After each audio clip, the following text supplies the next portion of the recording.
next time. Great, get a quick break, find the coaches, and get out of here. Let's go. Great job tonight, guys. Great job. Yeah, talk about it. That's it. Good. That's all I want right there. Yeah. Once you're stuck, you're stuck. And if they rub us, hell. Then with a good play by then, tip your cap. That's why it's an all-star game. Oh, yeah. Hey, look at us, like a football team. Holy crap, like a football team.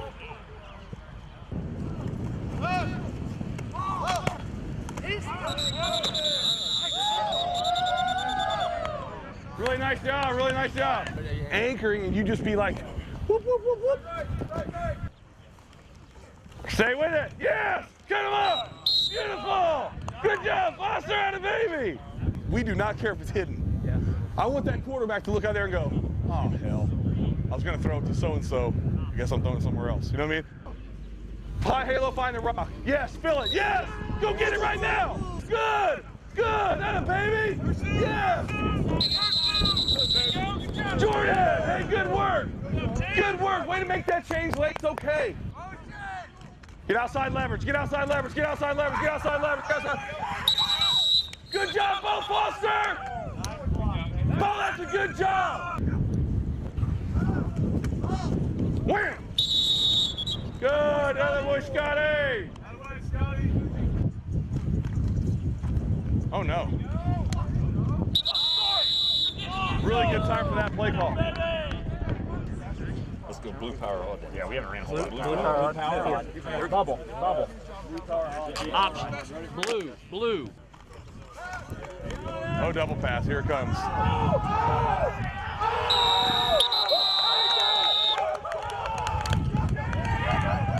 On me. Hey, I love your competitive spirit. That's what football should feel like, all right? It should be really, really fun. Offense, you got us there at the end. Really nice job. I think we gave up a couple on you. Really nice job today. Let's have a great afternoon. See you at 12 at lunch.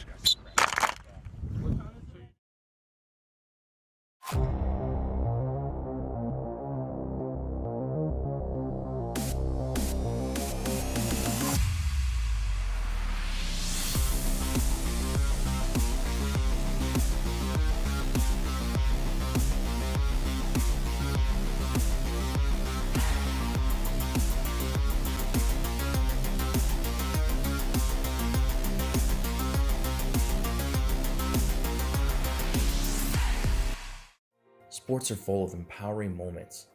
The game-winning field goal, an athlete overcoming an injury.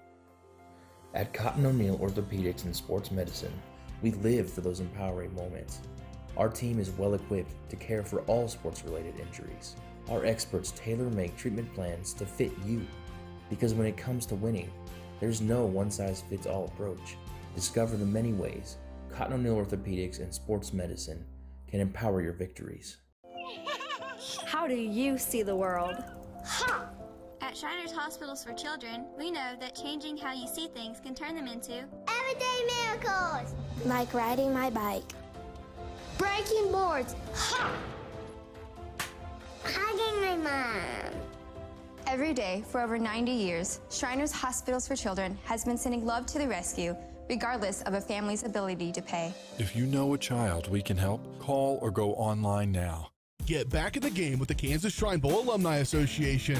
We hope the Kansas Shrine Bowl had an impact on your life. Now help us continue to impact the lives of kids at Shriners Hospitals for Children. Get reconnected with the Kansas Shrine Bowl at kansasshrinebowl.com/alumni. This year we'll have special offers and events just for our alumni. Former coaches, players, and staff members. Go to kansasshrinebowl.com/alumni and complete the form.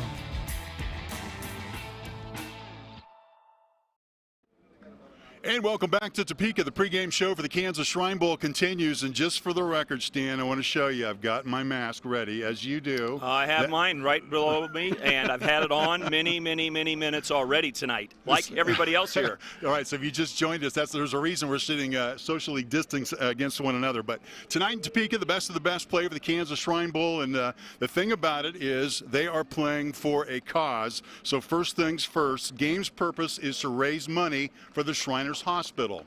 Yeah, and there aren't going to be as many tickets sold because there's limitations here at Hummer Park in Topeka. So hopefully you'll find a way to donate. We'll talk about that tonight on the broadcast. But it's a great event. It's a chance for high school kids to do something to help others. And boy, do you help others, because the Kansas Shrine Bowl allows strong legs to run so weak legs can walk. And these kids have had the experience. They got to see some different opportunities of what their money that they are able to get associated with this game, what it does for kids. And it's really a neat thing. So big purpose for tonight's game. And you know, the second purpose is to promote high school sports in the state of Kansas. We're native Kansans ourselves, always proud of these kids, the hometown heroes, and they always do such a great job. Yeah, when you put that helmet on, Mark, all those things that you're wanting to play for and help the kids are true, but you know what really is true? You've made friends for life with other kids around the state of Kansas, all-stars that you just heard about or read about or saw on TV and didn't get a chance to meet, but now they're your teammates, and you get to play football against the best players in the state of Kansas.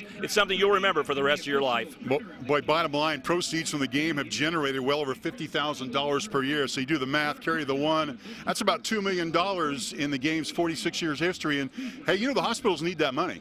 Absolutely. I'm humbled every time I get a chance to do this game, and I sure was the first time I got to play in 1980 to think I get to do something I love, play football or broadcast football, and it actually achieves contributions. This is unbelievable, but it is really important that that money is made. Big time at charity. Strong legs run so weak legs may walk. That's been the slogan forever.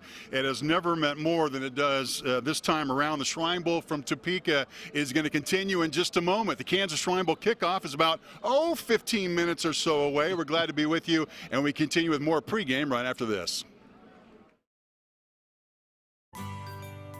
I had no idea you did that. That's what I said when I learned CDL does more than just electrical work. Like plumbing, heat and air, security cameras and alarms, generators, solar panels, even signs for my business.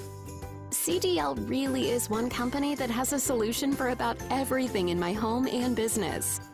Learn more at cdlsolution.com.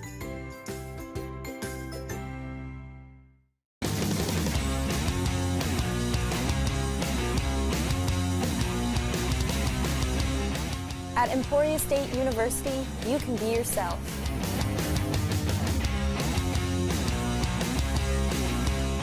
You can chase your dreams.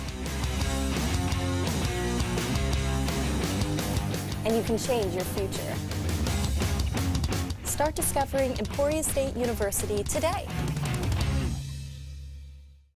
Sign Brothers, a proud Shrine Bowl partner, is more than your average sign company. We go statewide, specializing in all types of messages for sports and schools. Wall graphics for locker rooms, gyms, or school entry areas. Sign Brothers will design and install graphics to get your students and players excited about this school year. They also make banners, field and gym signs, plus all types of custom COVID messages for directions and social distancing. So reach out today for custom designed signs and learn about our special pricing for your school or business. So, what is love? Love is being independent. Love is dancing. At Shriners Hospital for Children, love is a new smile. At Shriners Hospitals for Children, love is caring for a child regardless of the family's ability to pay. Learn how you can send your love to the rescue at lovetotherescue.org. And the Kansas Shrine Bowl pregame show continues from Hummer Sports Park in Topeka, where the East is set to meet the West for the 47th consecutive time. And it's been a year of the COVID-19. Among the changes, he was at Yager Stadium, which is really just a mile to the south here. They moved it here, made a great decision. Among the things, you got to wear face mask. USD 501 made transportation available. There was a long list that I could just go through, but I want to tell you, the thing about it is, it wasn't like they were in their rooms all week. They got at least to experience a couple of things, did they not? No, the players are so mature about being safe, wearing a mask all the time, sitting on the same exact seat every time in the bus, things like that. But there are great traditions in the first 46 years of this event. And one of them is the players get a chance to have fun and eat a lot of good food. And I'm surprised, but they got it done. Even in the face of COVID-19, they got the experiences. They had great times together. I'm amazed at what the Shrine Bowl's done for these kids. Boy, and worth mentioning as we take a look at the golf event is the typically they'd had the hospital patients come here. This time they had a Zoom call, and that's really, for the first 37 years, they made the trip to St. Louis, evolved it, and that certainly was a big change for everybody. Yeah, they had chances to have Zoom calls with kids. There's even one who was able to meet them in person and talk about it. So again, they did the best that they could. They're able to have some events together.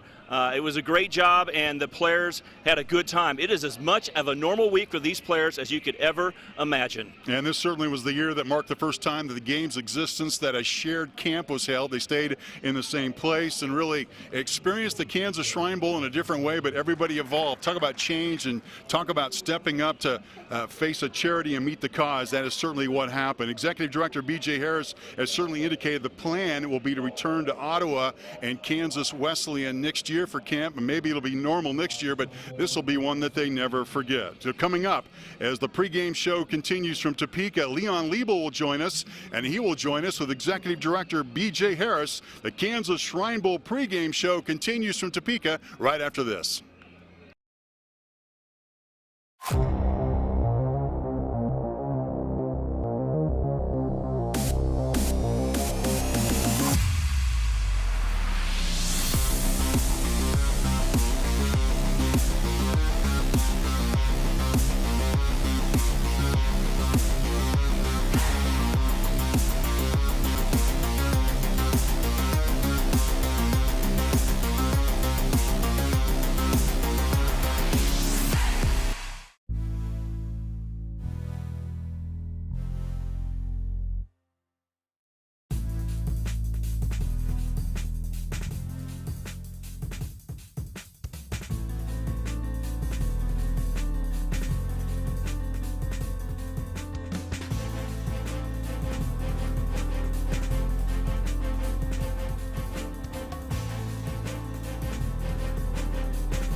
How do you see the world? At Shriners Hospitals for Children, we know that changing how you see things can turn them into Everyday miracles! Like riding my bike. Breaking boards. Hugging my mom. Every day for over 90 years, Shriners Hospitals for Children has been sending love to the rescue, regardless of a family's ability to pay. If you know a child we can help, call or go online now. And welcome back, everybody, to Hummer Park here in Topeka as the pregame show for the Kansas Shrine Bowl game continues. I'm Leon Liebel, joined by the executive director, a very busy man this week, B.J. Harris. And B.J., great to have you here. You know, in a time when we've had so many sporting events, so many activities canceled, you know, we haven't had a real-life sporting event in a long time to watch. Here we are, about to see a real-life football game. How did you pull this off? I'm not sure if I know. You know, a lot of good leadership, a lot of good guidance from local health officials and my board of directors. That's where it started. You know, the board trusted in me to try to keep this thing afloat. And they trusted with me and meeting with those local health officials that we were going to put in a plan that was going to be able to be executed and was going to be able to keep people safe. And I can tell you right now, up to game day, we're 15 minutes away from kickoff. I really feel like we've done that plan the way we were planning to do. And so the fact that they had that trust to let us keep going, that's not easy. And all those events that canceled, I understand why. I mean, it's tough and it's a risk financially, but I think we're getting a reward today because I really feel like we're going to be okay, and I do think it's all for the kids of the hospital and for these kids who are going to be playing the game. That's going to be my next question. It is a difficult task to pull up, and why? It could have been easy to say, hey, let's just shut it down for a year and wait till next year. Yeah, it's important for us to keep this tradition alive because we've been a good fundraiser for Shriners Hospitals for Children for 47 years now, and we get to say that today, 47 years. And sorry, I just get choked up because it's so important for me to do that and raise that money for those kids. And you saw the commercial a minute ago about what we do. And just the fact that we get a chance to do it again when it looked like we weren't going to have a chance to, it's fantastic. And again, a lot of precautions underway here tonight. We do have our masks, but we are properly social distancing here, as Mark Ewing told us earlier with Stan Weber. So we're doing things right that way. It looks like everybody's very cooperative, and it's, I know the crowd is limited tonight, but still very, very vocal and in a good atmosphere here. Yeah, we're going to have about 1,400 people, 1,500 people here inside the stands, and so far, we're hearing the announcement right now about keep your social distance, make sure you have a mask if you're going to be in your family group, and I've been communicating with our local contacts with Shawnee County throughout the whole day already as the gates open, and so far we feel like we're in pretty good position, and I really do. I'm just so thrilled. The people have done what they're supposed to do. Our kids did it all week long. What an ask we had of them, and they rose to the occasion. It was amazing. And not only having this game in extraordinary circumstances, you've really done a nice job of trying to keep this thing as normal as possible for these young men. Yeah, we did. Once somebody talked to me that was a former coach, and he said, I heard you guys kept it normal as possible, fed these kids a tremendous amount of food, because that's what we do, and we did. We had so many good partners here locally. We had a great housing partner in our hotel at the Ramada Inn that allowed us to come stay there at an affordable rate that we wouldn't have been able to do it if we couldn't, so, and as well. So it's just been, all the people who have stepped up have really made it happen. Well, every year we say it's more than just a football game, and it really is this year. And also it's special for these young men. A lot of these guys, multi-sport athletes, who didn't get to play a sport during the spring or was wiped out. This is their first chance or last chance to play a high school football game. Right, and I think that's what ended up reflecting in what they, why they were so enthusiastic and accommodating, because they knew how special it was. All right, BJ, thank you so much, and congratulations. And we're just minutes away from kickoff. We're going to send it to the voice of the Kansas Shrine Bowl, Mark Ewing. So tribute to B.J. Harris for making this happen. There's a long list of Kansas schoolboy legends who have been able to call themselves Kansas Shrine Bowl All-Stars. The next chapter is a similar storyline with a very unique backdrop, and it is more than just a game, Stan. It is for the kids, and it's certainly an idea that is being expressed at the moment as they take a moment of silence here, and the national, our national flag comes to midfield. Well, it's for all the kids. The players, the strong legs run so the weak legs can walk. As the Kansas Shrine Bowl turns 47 years old, introductions to the teams involved are taking place on the field, and you see a screen right there is going to enter your, as you're watching at home, the American flag being brought in by the Shriners. One of the biggest changes to the game was the cancellation of the Kansas Masonic All-State Marching Band. Organizers thought it would be too much of a risk to put 200 band members together given the current health crisis. But traditionally, that band has consisted of young men and women from high schools across Kansas. They've donated their time and talents for 4 days of camp preparing for today's parade. The band has been a continuous and very beneficial element of the Kansas Shrine Bowl since 1984. And with that in mind, we're going to go pitch it to public address announcer Jimmy Brew. Something a little bit different in the order of what they're going to do for the national anthem. So Jimmy Brew, take it away. Ceremony of Allegiance and our national anthem.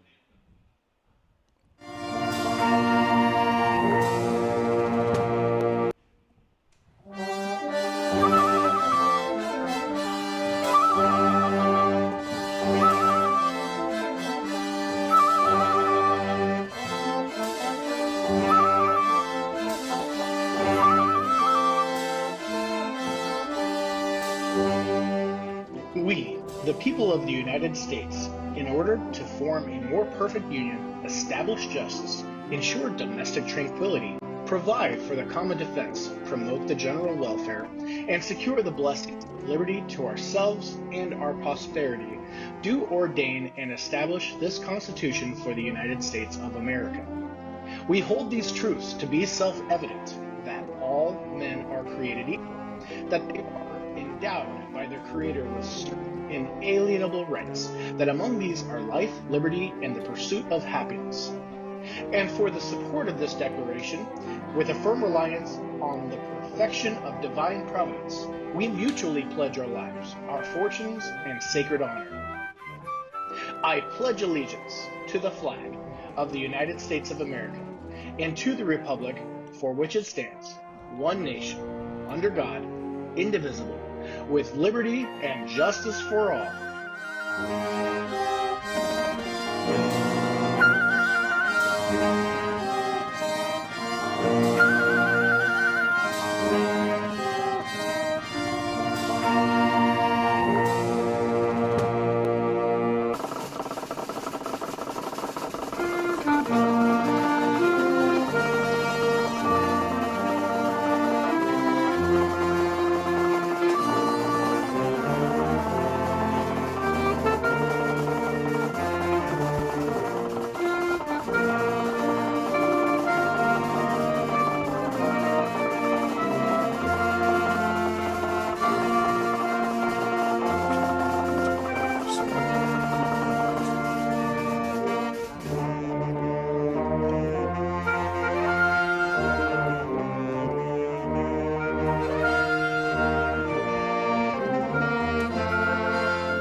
All right, well done by the Kansas Masonic All-State Marching Band. William Woodsworth, Emporia State Band Director, and A.J. Pence, Valley Falls Band Director, worked together to bring forth that unique idea. And, hey, let's do it again at halftime. I think we will. That was just terrific, wasn't it, Stan? That was a unique flavor of the Shrine Bowl. Well, it's amazing what technology can do. We used to have no idea what the company Zoom was, and now you're doing things like this. This is amazing. All right, well, we're getting set to go. From Andale to Axtell and from Riverton to Riley County, the hometown high schools of the Kansas Shrine Bowl All-Stars represent nearly every flavor of the Kansas gridiron landscape from east to west. The next class of Shrine Bowl All-Stars has taken the field under the most extraordinary of conditions. A global pandemic known as COVID-19 has provided pause, but certainly no reason to quit. And as a group, they've shown incredible resilience, each and every one of them, an all-star selection in every sense of the word, because as talented as they are on the gridiron, they've been selected to play in this game because they are all-star student athletes of their respective communities, taking part in one of the most honorable and exciting events that the landscape of the Sunflower State has to offer. So we are all set to embrace the 47th annual Kansas Shrine Bowl. You're taking a look at the East squad as they take the field. They'll sit on the near side, and that is the home side of the field. The East dressed in the red, trimmed in white. That is the home squad tonight. And then across the way, the West squad. They're considered the visiting team. And the interesting thing about this is because traditionally both teams would practice in their respective sides of the state, but because of COVID-19, they both practiced in Topeka. So East versus West takes on a completely different meaning this time around. It does. You have contact with the other side. There's no doubt about that. It used to be trips to St. Louis, to the Shriners Hospital. Then there were the other events that you'd be around each other. But this time they're in the same hotel, had a lot of time to walk by, and the competitive fire tries to stay low in your body. You smile and you wave, but they don't know you're smiling because you can even frown at them now because you got a mask on. You go, ugh. You couldn't do that in the old days. We had to smile at them in the old days, but now you can still wave, do whatever you want to under your mask, and get ready to play. And they're excited to go hit somebody, tackle people. This looks like a real football game. There are fans in the stands. There's football players dressed up. This is only the third game since COVID-19 hit. Nebraska started it last week with a Shrine Bowl. This is the third game played since then, and it is awesome to see football again in 2020. At center field, the team captains from both sides, representing the East, Quinn Bessing from Axtell, Joshua Holt from Humboldt, Kali Salih from Jefferson West, and Reese Spockman from Blue Valley North. And the West captains in the green uniforms, Hadley Panzer from Lakin, who we'll talk about at length, Tyler Dorsey out of Derby, Afuzio Cherez from Garden City, Tony Caldwell from Valley Center. And just the captains themselves really represent an interesting group, different size schools, different classifications, and now they're on the field for the coin toss here. It is really fun to see different classifications play because some guys that play 8-man football or 1 or 2A football think, gosh, how big are those guys that play 6A? Then they just realize, hey, they're just human beings and I can compete with them as well. You'll see that happen tonight. You know, Mark, I've been around this game a long time. You've done 20 years straight with me here, but I'm into the uniforms. Do you realize the green jerseys and white pants that the West is wearing? That's traditional. Up until the last 6 years, they wore that in the first 40 games. Then they went all white for a little while. Then they went all green for a couple years. Now they're back in their traditional. But look at the East very closely. For the first time ever, they're wearing white pants. They've always wore red over red. 46 years of red over red. And tonight they're wearing the white pants. Thanks so much for the company in Pittsburgh that made the uniforms for the players, donated them, and allowed them to get out here and look so good. Interesting to note, the game uses 12-minute quarters. It is governed by high school federation rules with no special Shrine Bowl rules. At the moment, clear skies. The temperature, get this, 97 degrees. Winds from the south at 15 to 25 miles per hour. Heat index, guess what it is, Stan? It's 108. 108 right wow. Is that the hottest? That's got to be a record. This is the hottest temperature we've had this summer, and it's the windiest day we've had this summer. That just shows you it's time to play football. Yeah, that's just the way it works. And when you're a quarterback throwing into the wind from left to right on your screen, it is not so easy to throw into that wind. West won the toss, deferred to the second half. East will be the team that returns this kickoff. East will have the football first. In a game that began back in 1974, And the Hummer Sports Park being the site for the first time. The game has been in Topeka several times. 6 times. 6 times. This is the fourth most. K-State's had it 9 in Manhattan. Wichita's had it 9 times. Lawrence 7, and this is the 6th time in Topeka. All right, fans excited about it. They're looking forward to it. Anticipation. Here comes the kickoff. And we got 2 men back for the East squad. Looks like we might have a return from the 7-yard line. Picked up on the scoop, 15, out to the 20. And gets a block out to the 25, 30-yard line, out to the 31, 32-yard line. And the East squad will go to work, first down and 10 at its own 31-yard line. Steve Bueller's the head coach of the East squad. His quarterback was scheduled to be Quinn Bessing. So I'll take a look at 6'1", 185 from Axtell. And the first thing you notice about that 8-man football starting quarterback, there he is, number 10. He is on the field. An 8-man quarterback is starting. That's got to be a first for the Shrine Bowl. I think it is. I have not heard about an 8-man quarterback earning the job to run out there. Now, these are all stars. The other quarterback will rotate in, Chase Torkelson. But Quinn Busing gets a chance to start here as an 8-man football player out of Axtell. There we go. First down and 10. Ball marked to the 31-yard line. Pass to the near side. It's incomplete. East squad goes to the air first.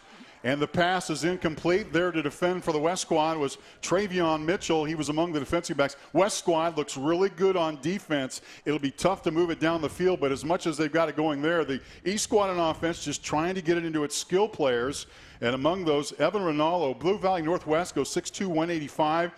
He's a player that the East squad will look to. Perry LeCompton coach Mike Paramore, by the way, is the offensive coordinator of the East squad. Second down and 10. Snap. And a pass is complete. 2 passing downs to start the game for the East squad, and a short gain out to about, we'll call it the 34-yard line, pickup of about 3 yards. Quick passing game to start the game for East. The first play was blown up because the snap rolled back to the quarterback, so really no chance to get in rhythm. That time he does throw, gets a short completion, but already it's third down, and that defensive front, good, fast, tall defensive line, and they also brought a blitz on that second down play. First third down play, and he'll step up and try to get away from trouble, but whistles blew. Referee stepped in and blew the whistle immediately upon the snap of the football. Did you see what happened, Stan? Well, I thought the green team moved into the neutral zone, but they did it because of movement on the East squad. So we have our first penalty of the game, and you can imagine in a lot of games you have penalties. It's surprising how often Shrine Bowl players play clean, but there's a mistake by the East, 5-yard penalty. So there's the officials. We got our first official call of the game here. There are 15 officials calling it. They'll do divide up in 7 and 7, one for the first half, another crew for the second half. And so that makes third down a little bit more difficult. Third down and 12, ball pushed back to about the 29-yard line. Spread set, 5 receivers, and a big rush is coming in, and he's going to be brought down and sacked. Back at the 20-yard line, no chance. Somebody missed a block up front, and that was just a straight shot at the quarterback, and it looked like on the sack was Hunter Yeager of Scott Community. Hunter Yeager came off the edge. He blitzed on second down. This time he came on third down, and he got straight to the quarterback, a young man whose dad, James, actually played in the 1991 Shrine Bowl, shows up early and makes a sack on third down. Punter standing back at the 10-yard line and now looking to the sideline to see what's going to happen there. Campbell Haverkamp. And now looking for a little bit of help as Quinn Busing, the quarterback, is back on the field, the short blocker. The punter back at the 10-yard line, and he's going to punt into the wind. Pretty good punt, in fact. Could be a return, might not be, not going to be a return. Down there, downfield for the East squad, Tabor Vetter. And Vetter sets it down, and West squad will go to work on the 37-yard line. We'll take a break here. East 3 and out. West takes the football when we come back to Topeka. Sports are full of empowering moments. The game-winning field goal, an athlete overcoming an injury. At Cotton O'Neill Orthopedics and Sports Medicine, we live for those empowering moments. Our team is well equipped to care for all sports-related injuries. Our experts tailor-make treatment plans to fit you, because when it comes to winning, there's no one-size-fits-all approach. Discover the many ways Cotton O'Neill Orthopedics and Sports Medicine can empower your victories. I had no idea you did that. We hear that a lot. You probably know that CDL is #1 in electrical services for your home and business. But we do so much more, like plumbing, heat and air, security cameras and alarms, generators, solar panels, even signs and banners. So now you know. CDL is one company with so many solutions for your home or business. Learn more at cdlsolution.com. So, what is love? Love is being independent. Love is dancing. At Shriners Hospital for Children, love is a new smile. At Shriners Hospitals for Children, love is caring for a child regardless of the family's ability to pay. Learn how you can send your love to the rescue at lovetotherescue.org. Get back in the game with the Kansas Shrine Bowl Alumni Association. We hope the Kansas Shrine Bowl had an impact on your life. Now help us continue to impact the lives of kids at Shriners Hospitals for Children. Get reconnected with the Kansas Shrine Bowl at kansasshrinebowl.com/alumni. This year we'll have special offers and events just for our alumni. Former coaches, players, and staff members, go to kansasshrinebowl.com/alumni and complete the form.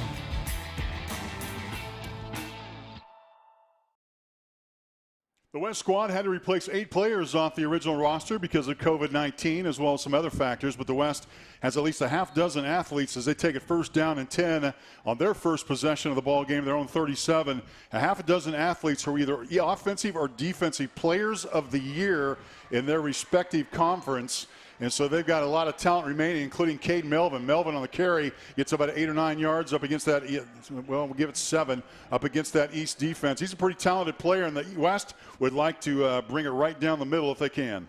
He's a very talented athlete, and he can run the football. Going to go to Fort Hays State. His dad, Lucas, is a Shrine Bowl assistant coach, the head coach at Norton Community. That is a 2A school. So you got a starting quarterback on the East from 8-man football and the starting quarterback on the West from 2A. Melvin looking for a receiver. That ball knocked away. Defensive play by Campbell Haverkamp as he got in front of the receiver. That was a nice play downfield, well executed by the West squad, but a nice defensive play made by the 6-foot, 170-pound defensive pack out of Centralia. Keeps the West from getting the first down of the ball game. Haverkamp is a player that can play offense very well, like a lot of these high school all-stars. Going to walk on to Kansas State next year and might be on the offensive side. Today he's playing quarterback. Third down and 2. Here's the give to the running back, and he is stopped short of the line of scrimmage, and among those in on the tackle, Abe Morgan out of Mar Hill, first team all-league, all-state linebacker, and he showed why as he steps up to make the stop. A good point of attack defense there. After the West gained 7 or 8 yards on first down, it looked like they're going to have an easy play to get a first down, and instead an incomplete pass and stuffing them at the line of scrimmage. And suddenly it's 3 and out, but the West doesn't look like they're sending a punting team out in their own territory. Yeah. 45-yard line. Will it be a quick kick or will they run a play? I'll see what they're going to do. 4th down and 4. Back is in motion. And there's a rollout. Trying to make a play and gets the ball nearly intercepted. But there's a 4th down stop by the East squad and a nice rollout, but a terrific play made by, guess who, Abe Morgan again. We're going to take a break here. Scoreless ball game as the East forces the West to go 3 and out. We're back to Topeka with an East possession in West territory when we return to Topeka.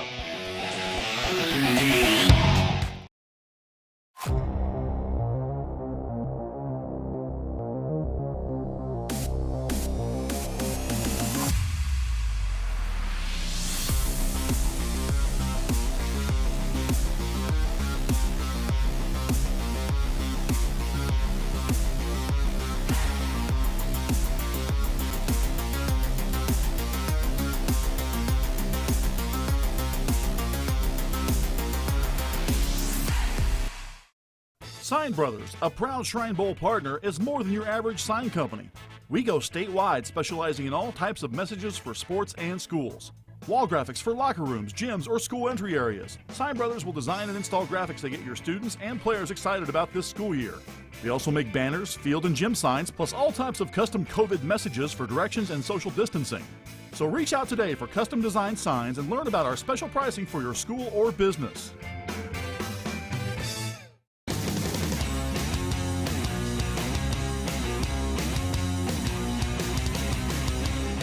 At Emporia State University, you can be yourself.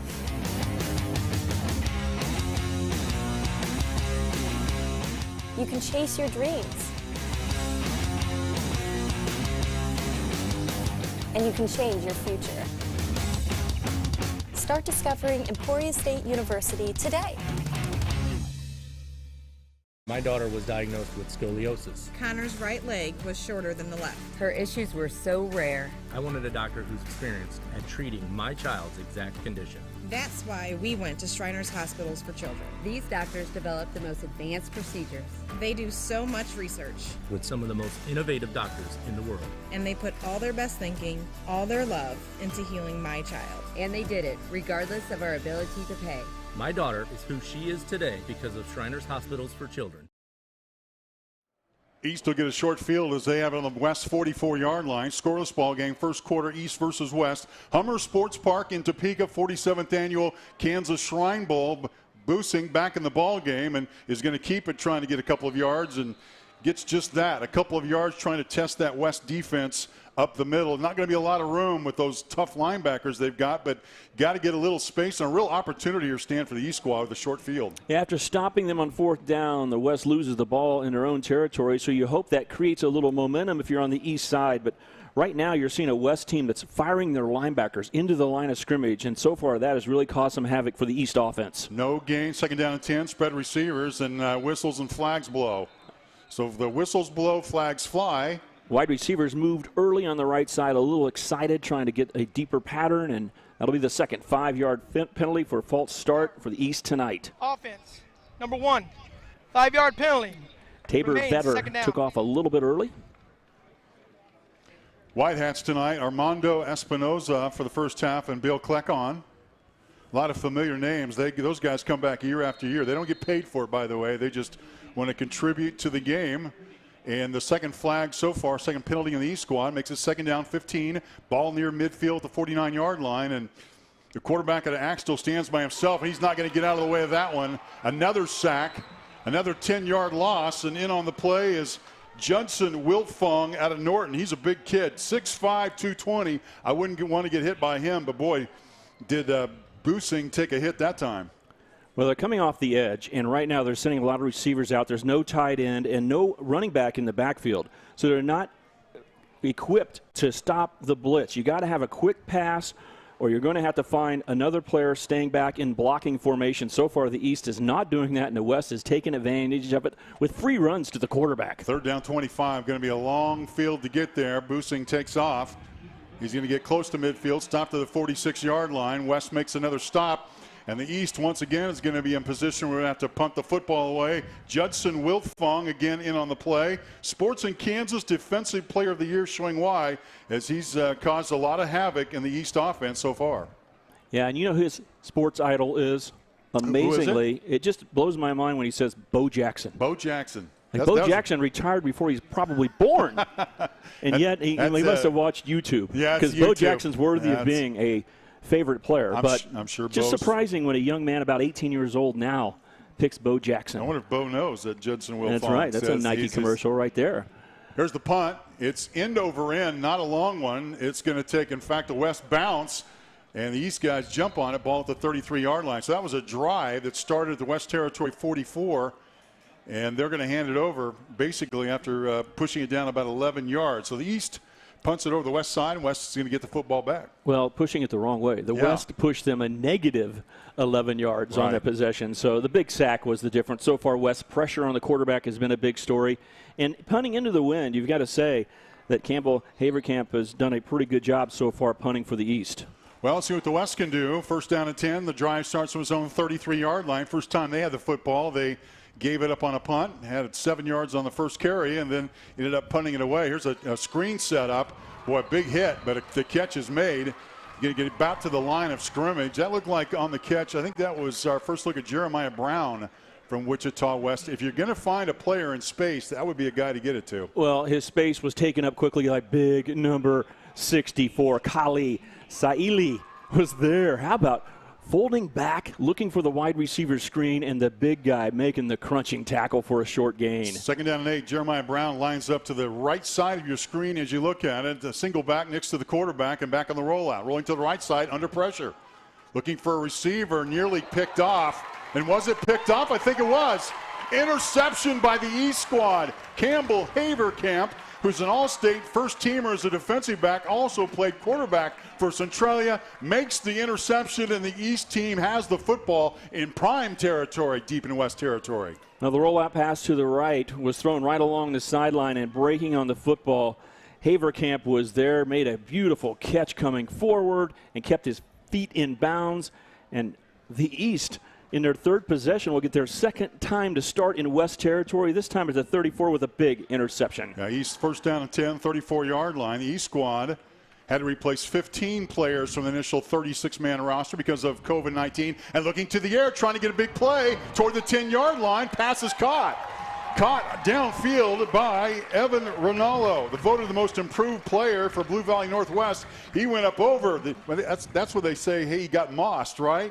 Yeah. And he's 6'2", 185, but he is quite a talent there. Ronaldo making a catch, and this is actually his last football game. And I always think about those guys that are not going to play football in college, have other plans. He's going to go to K-State, but how about that for a night to start, going up high and making a catch? First down and 10, looking for the running back, gets about 7 yards. In fact, the new quarterback for the East squad is Chase Torkelson. Chase Torkelson, 6'2", 175. He wears number 2. He's at a Basehor Linwood. He'll play baseball at Crowder next year. All-state quarterback and known for his pitching. He'd like to pitch the East in for a score here, the first score of the game, if they can get about 7 more yards. Crowder Community College is a community college in Missouri. He loves baseball. It's his favorite sport. And so this will be his last football game tonight, and he wants to get a touchdown on his first possession. Second down and goal for the East squad. Ball at the 7-yard line. Pass is made. Caught at the 10. Makes a little bit of a move. Does Tabor Vetter. And may have gotten back to the line of scrimmage, but not much more. West squad made the play. A good tackle over there. Cornerbacks nowadays, Mark, have to be like linebackers in tackling. You know how often they throw the football right down the line and make it almost like a running play. And those guys not only have to cover people 30, 40, 50 yards downfield, you got to fight off blockers and make a tackle. And the West squad's defense does it very good there.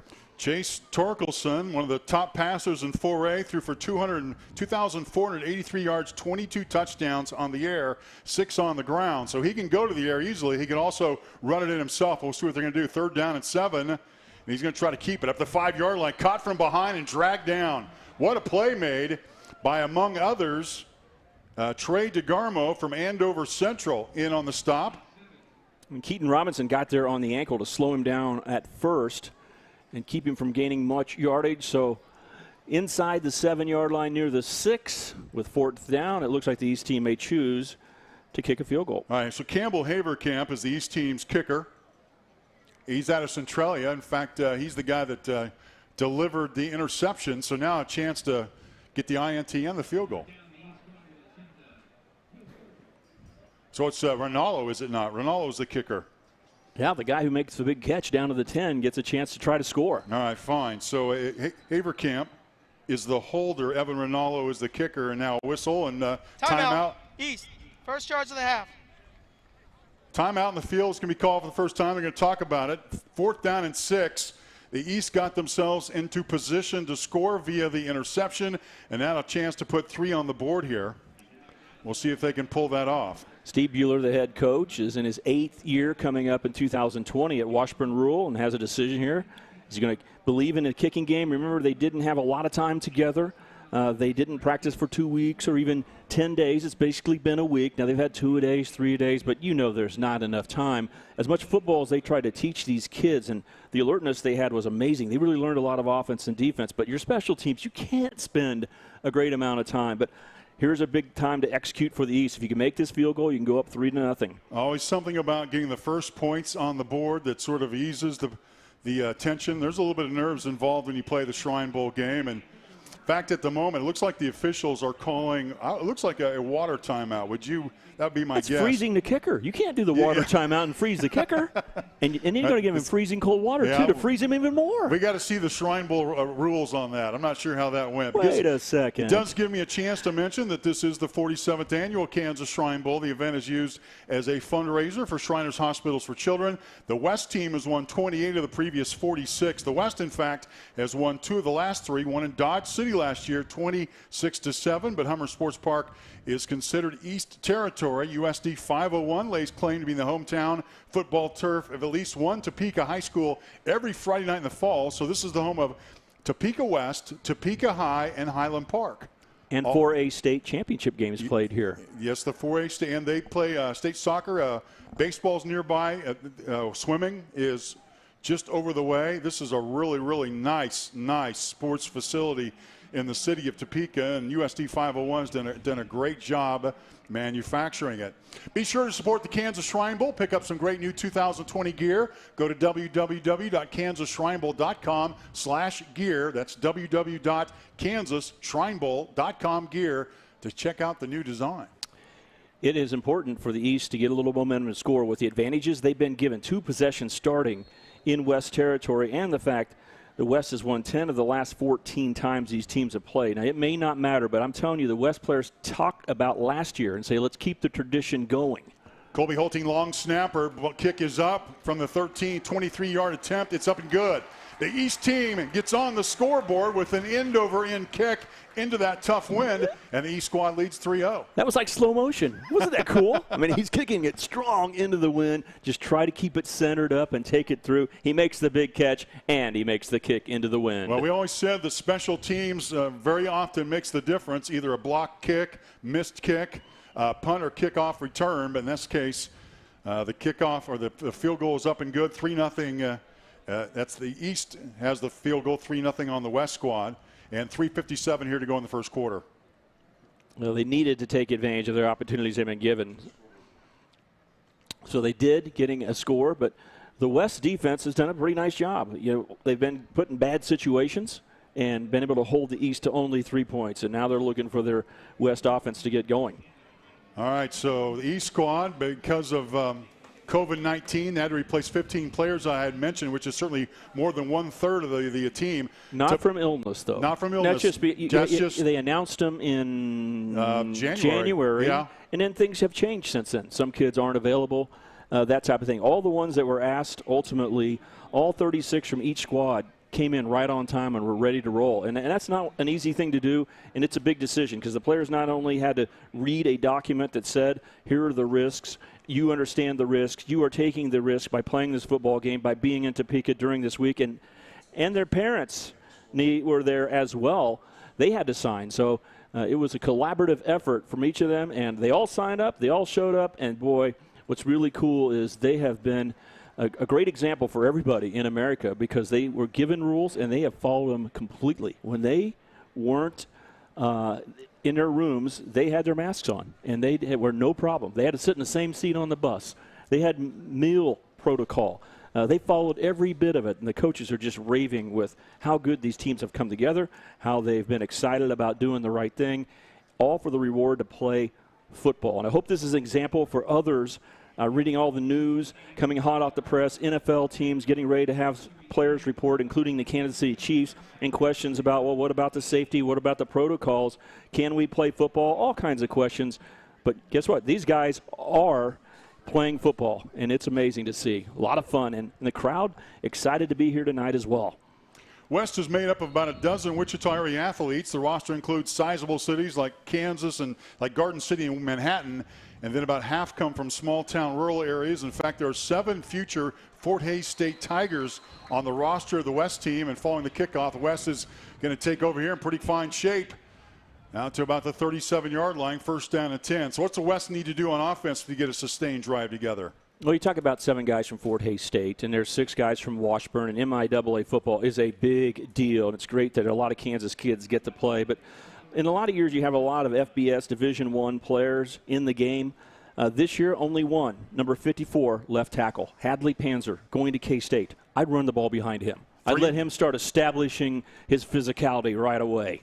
3 minutes, 53 seconds to go here, first quarter, 3-0 East squad, and the quarterback will keep it, moves up a couple of yards up to the 42, 43-yard line, and that seems to be a pretty good play so far for the West squad. They've tried it a couple of times. You may remember their first play was about 7 yards. This one is a pickup of about 5. Well, they did go right to the left side, right off left tackle where Hadley Panzer, the big offensive lineman on his way to K-State with a scholarship. He was a high school wrestler that was dominant. And on that play, he got upfield with athleticism, logged the linebacker in, and allowed the run to go over the left side. Cade Melvin remains the quarterback, threw for over 1,800 yards as a senior. wasn't the slated starter of the Shrine Bowl, but earned the job. And we'll see if he can bring back the West squad from a 3-0 deficit. Give us to the running back, gets to the 46-yard line. First down marker is about the 47, so it's going to be third and short yardage for the West squad. Dalton Miller, 5'11", 185, out of Great Bend, headed to Fort Hays State on the carry. Tommy Beeson, the head coach at Goddard High School, is the head coach of the West team. And after the running play, his offensive coordinator group said, unlike the first drive, let's don't just throw. Let's follow it up with a run. I'd expect them to do the same thing. They've really shared the offensive coordinatorship. Derek Tuttle, Aaron Beck, Jeff Werner, all three of them have worked together, combined their systems, and they are all three offensive coordinators. Two of them are signaling in the plays to different players on each play. Cade Melvin, still the quarterback. He's got it back to his shoulder and some movement up front. Looked like some movement on the right side of the West side, but we'll see how they get. In fact, they're going to call timeout. West is going to call timeout to talk about it. They have a pretty tough play here, 3rd down and 1. They like to keep the momentum going and try to get the first down going here. Yeah, you got to get it right here. You're 3rd and short. You should be able to make 1 yard, and we've seen that they've already decided not to punt on the first possession. You may have 2 plays to get it here, but burning timeouts in the first half, not a big deal. Get your team settled and straight and get ready to run a good play. In fact, head coach Tommy Beeson of Goddard, he's coached football, baseball, basketball, spent time at Wichita West, Wichita North, Wichita Northwest, grew up in Allen, Texas, before playing college football at Sterling, Masters at Baker, was offensive coordinator at Goddard before being promoted to head coach, directed squad to the state title game. So he is a very decorated, well-traveled coach. Yeah, he took a long time as an assistant under Scott Vang. Remember, Scott Vang was the head coach a couple years ago for the West squad in the Shrine Bowl. He was at Goddard, but he went on to be the athletic director at El Dorado. And now, stepping up, Tommy Beeson in his 3rd year, in his first 2 years, like you said, that first year went right. Everything went right, and they went to the state championship game and lost. They went 10-3 that year. Last year, they lost a ton of close games, including the rivalry game with Goddard Eisenhower. Yeah. It was kind of a miracle win by Goddard Eisenhower, but Goddard lost that game. They lost a playoff game in close fashion. So Goddard was close last year, but didn't have a great record, 4-6. And if I'm talking too much about Goddard, it didn't happen too often. Right. But I'm so old, it's hard to remember, but I actually went to Goddard, Goddard High School, before there was an Eisenhower. Before they split to 2 schools. That's right. Many years ago. Well, that corner. Let's go to Leon Liebels with Chet Copeland. Leon. Perhaps knows more about high school sports in this state than anybody from sports in Kansas. Chet, your impressions so far, and how special is it to actually see a real-life football game, man? I got chills out there looking at it because we've not had sports since the Final Four of basketball in Kansas, so it's awesome to see it, the crowd cheering, and, man, we have football in Kansas. I'm still kind of shocked. It's terrific to watch, and it's underway. Let's send it back to Mark and Stan. All right, thank you very much, Chet Copeland, such a knowledgeable person involved in high school sports in Kansas, and his website, Sports in Kansas, worth watching, worth following, is a 3rd down and 1. Stuffed. And nowhere to go. So they're going to go for another 4th down attempt here. Wow, here we go again. All right, 4th down. West not even at midfield, so if they were not to get the first down, it would be the 3rd time that the East would get the football in West territory. We'll see what happens. Cade Melvin, the quarterback for the West squad, high snaps, going to keep it. He's going to get stuffed himself. Loss on the play and a big tackle by Ethan Shaver. He's out of Riverton, 5'8", 201. He was almost like he was in the West huddle, and the East is going to take over the football. A high snap slowed down the quarterback, Cade Melvin, and then slowing him down was Big 21 coming off the edge. Ethan Staver there to make the tackle, but there is a penalty on the play. First down for the defense. After the play, unsportsmanlike conduct. It's unsportsmanlike against of the West. So not only do they get stopped, they're going to add 15 more yards, and the East is going to get great field position. Yeah, the East has started at the West 44-34, and it's even going to be better this time, up 3-0, and an opportunity here to 44 of East. Get themselves in terrific position. The officials are talking about it. It is East ball, first down and 10. Now they're saying maybe it's on the East. The official pointed one direction, but the guy with the ball in his hand, the umpire, went the other. So okay, that's a big 15-yard penalty against the East and a 30-yard difference in the direction they're going. You don't think they're trying to trick us, do they? They did. They sure tricked us. They certainly did. East squad up 3-0, about to get the football here. First down on their own 47-yard line. So this will be only the second time in the game that the East squad will start on their side of the field. And the West not pleased about it. The East squad, by the way, had things gone normally, would have had Kai Thomas, who played for Topeka High. The East does have 5 players from Topeka area high schools, as well as 2 coaches. So the East squad, being Topeka is the home city for it, is very capital city oriented. And if you follow high school sports in Topeka, just a terrific place for it. The Centennial League is breaking up in a couple of years. That includes all 7 Topeka schools in Manhattan, Junction City. They're breaking up, so they're going to be in different leagues. Handoff is to the left side, gets a block, and on the carry for the East squad, Connor Havlin. Connor Havlin, that's right. Kid from Humboldt. He's headed to Pitt State, 6'1", 185. He's also a 2-time state champion in Legion baseball. So multi-sport athletes. Now, these guys seem to be good at a lot of sports. That's pretty apparent, and that's one of the reasons why they're all-stars here. You know, Steve Bueller, the head coach of the East, is right here in Topeka. You talk about the influence there, and I said that he'd been here going into his 8th year at Washburn Rural, but before that, he had 15 years at Rossville and had won more games at Rossville, 120, than any coach in their history. Second, Jace Torkelson gives to the back right behind him, gets a little room to run the 50 out to the 47-yard line in East or S territory, and once again, it's Havlin out of Humboldt, and he gets a couple of carries back-to-back. It makes sense, Stan, to give a couple of carries to get a little bit of rhythm, though it doesn't happen in this game very often. Typically, the ball is really spread around a lot, but Havlin's got a couple of carries here. That's one of the challenges about being in an all-star game is you can't get into the rhythm. And most of these athletes were their guy. At their high school, they were going to get many opportunities and play down after down after down, maybe even play both ways. And here, you're not going to play both ways, and you're going to share with other players. So it's one of the things that's a challenge. Not only has it been a long time since they played football and had the uniforms on, but they also don't get that chance to play after play very often. You know, I saw the play clock wind down. I think this is going to be a delay of game. This is 3rd and 4. It's going to make it 3rd and 9. False start. Offense. Number 84. 5-yard penalty. Remains 3rd down. And that's the second time a receiver has moved early. So sometimes you get a little excited out there, and coaches will say, a receiver should never jump because they shouldn't be listening to the snap count. They should be watching the football only. But with no crowd noise, and if football's played, the NFL guys may not have crowd noise. They may accidentally start listening to the snap count too much. A lot of times in the big stadiums, it's no problem. You can't hear anything. But you got to wait till the ball's snapped. 3rd down and 9. I would choose to have the wind at your back. I'd be surprised if they snap it. Now the West team's going to call timeout because what the West wants to do, they want the East to work against that wind. That's a smart timeout. Yeah, smart timeout by the West squad.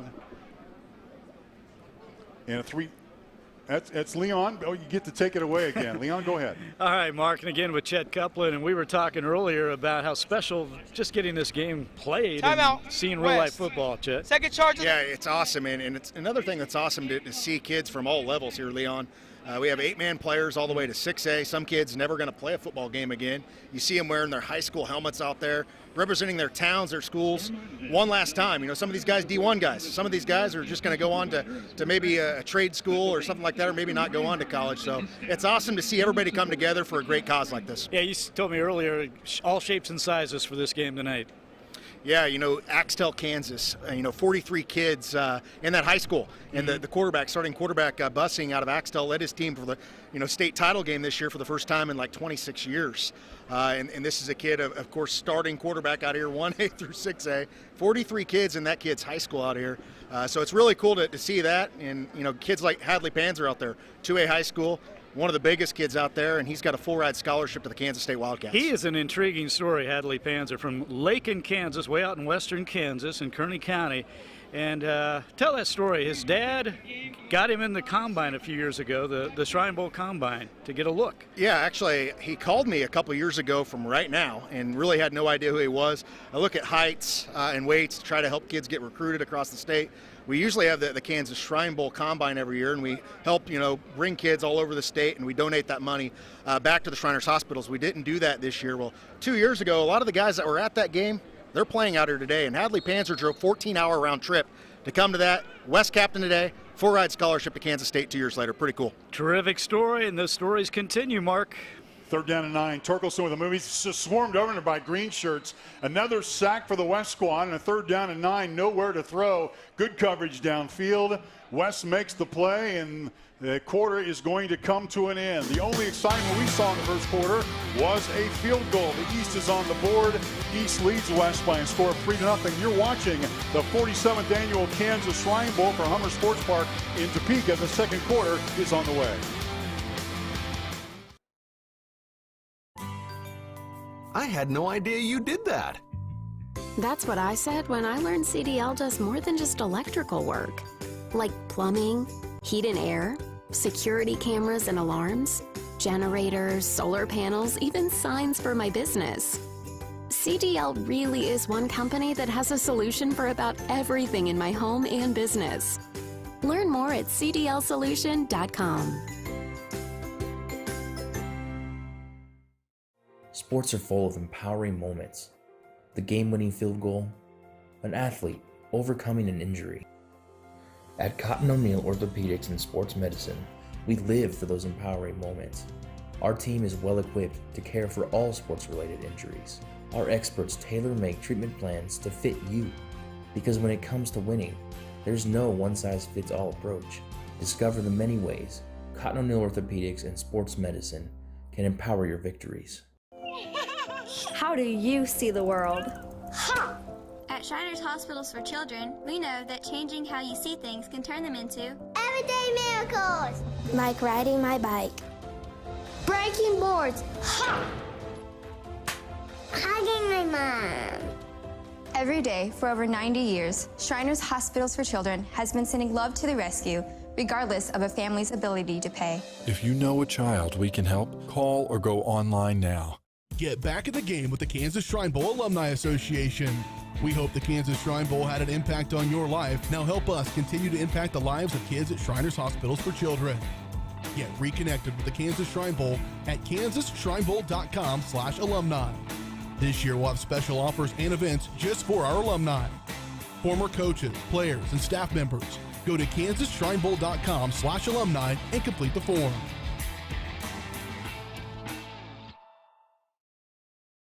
With Stan Weber and Mark Ewing, second quarter begins with the East squad leading the West by a score of 3-0 in the 47th annual Kansas Shrine Bowl. It is the 6th time that Topeka is hosting this event, dating back to 1988. The game will move to Hutchinson next year, back to Pittsburgh in 2022. The game has been played throughout Kansas each summer. Host cities have included Lawrence, Manhattan, Wichita, Topeka, Hayes, Emporia, Pittsburgh.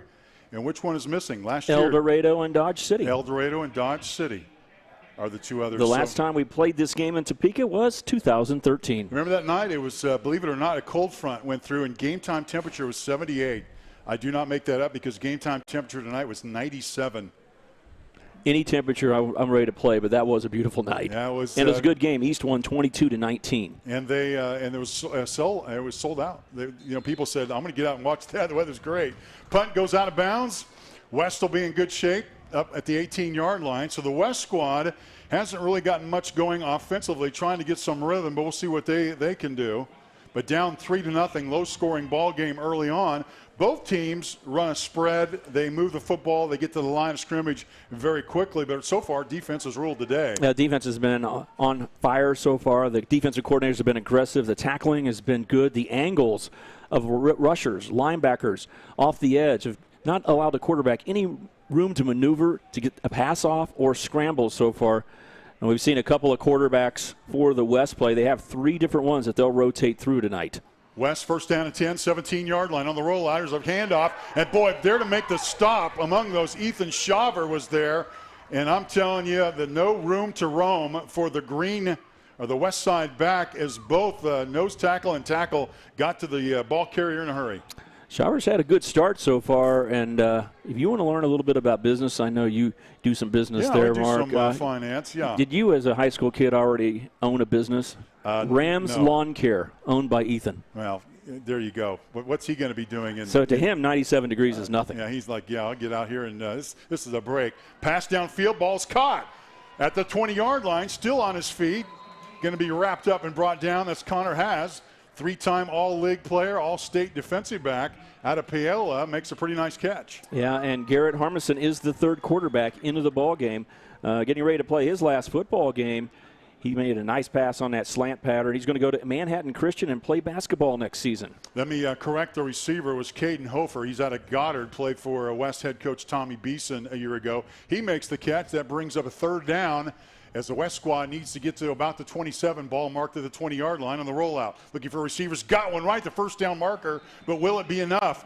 As going down to his knees to make the catch was Riley Petz out of Cheney, the 3A Offensive Player of the Year. He's signaling for a first down, but man, was it ever close. I think it was a little bit short when he reached back, but he got a good spot. So there may be a measurement here, or maybe not. They're saying it is short, but I thought they could bring the chains in and take a look, and no, they're going to give him the first down. So he gets the benefit of the doubt, and Cheney High School is a school that has a lot of tradition doing a lot of things, but winning at the highest level in football has been very, very tough. This year they made the semifinals in 3A in football, the highest position they've ever taken. They've never gotten that far before. Boy, and there's Petz on another catch there. Almost West's third consecutive pass completion. West East team was kind of lobbying for a incomplete pass. You see Garrett Harmison is throwing the ball a little bit low on these throws. And one of the reasons why is because he wants to keep it out of the wind to be safe. But one of the things that happens when you're throwing into the wind, it pushes it down. So if you start low and you're going into the wind, it's going to push it closer to the ground. So he may want to change his target just slightly up, but you do want to be careful because you throw it in the wind and it floats up there, it's going to get intercepted. Garrett Harmison, the product out of Riley County, gives to the back, 30-yard line up to the 32, needs to get to the 37. The carry by Hayden Brown. Brown is out of Hayes, 5'10", 180. He shows some speed and gets a nice pickup on the carry. You won't be surprised where he's going to school next year. The young man from Hayes is going to stay right in town and play for Fort Hays State, a very good football team in the MIAA. Oh, by the way, it might be something that was expected. His dad, Chris, is the head football coach at Fort Hays State. Probably a good decision there. In fact, I think his mother's going to be very happy. I think Chris, in fact, was an assistant for a long time at Washburn University here in Topeka. Catch is made, 35-40, out to the 45 to midfield and out of bounds into East Territory. And the biggest offensive play of the game as Kale Schroeder out of Sedgwick, who's headed to Bethany, makes the catch. First down, West squad. Great concentration to make that catch because when he ran the out route, the defender was right on him. It almost caused a delay. They stopped for a second, and then here came the football. And Schroeder just plucked it out of the air and took off. The defender standing there didn't know what came. Schroeder on his way to Bethany. His dad played in the Shrine Bowl. Kel Schroeder's did in 1995. So it's amazing to see this game, 47th year, and you're seeing many kids who are playing whose fathers played earlier. Harmison gives to the back again. It's Brown. Brown gets to the 45-yard line. Pickup of about a yard as the West is into East Territory for the first time on the night. Their fourth possession. Two of the first three, they went over on downs as they went for it on fourth down and were stopped. And the other possession was an interception that the East managed to turn into a field goal on the other end. That's the difference. 3-0. East leads on a field goal in the first quarter. Well, if West does get in a rhythm on offense, it's going to be running the football. That's what they should be able to do well with that offensive line. But you realize it took some pass completions to get the running game a look. Boy, Harmison doing a nice job. Good-looking kid, 6'3", 200 pounds.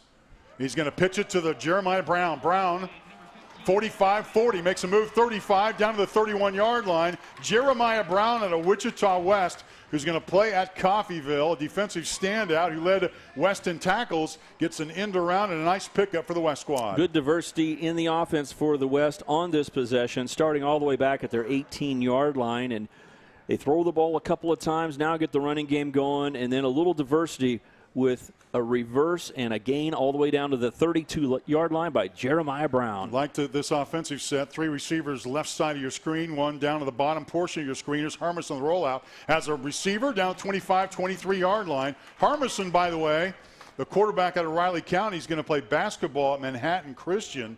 He's a decorated football, basketball, baseball player, kind of do it all, and he's got a 4.0 GPA. Is that all? I mean, he's also in the band. He does choir, music, theater, forensics. I wonder if he needs to be a little more active. I think he goes. He also throws a nice dart rolling to his left, right between a couple of defenders. That was perfect timing. Almost like a chest pass. Here's a little pass here. Caught! 10-yard line. Down to the 7-yard line. The receiver is Caden Hofer, and the West team continues to roll down the field. And how about timing between the quarterback and the receiver on that one? Harmison's taking no time in the pocket. Right when he got the snap, he knew where he wanted to go. He had a one-on-one situation and threw out to the right side, right in stride, and inside the 10 is the West going into this strong wind. First down and goal at the 8-yard line. Brown is the back. He's right to the right side of Harmison. Now the fullback moves from the right to the left side and give it to the back. This is Joe Williams out of Wichita North. Gets down to about the 6-yard line. Joe Williams, 5'9", 165 pounds, had 3 touchdowns and 300 yards in a game, and he is also capable.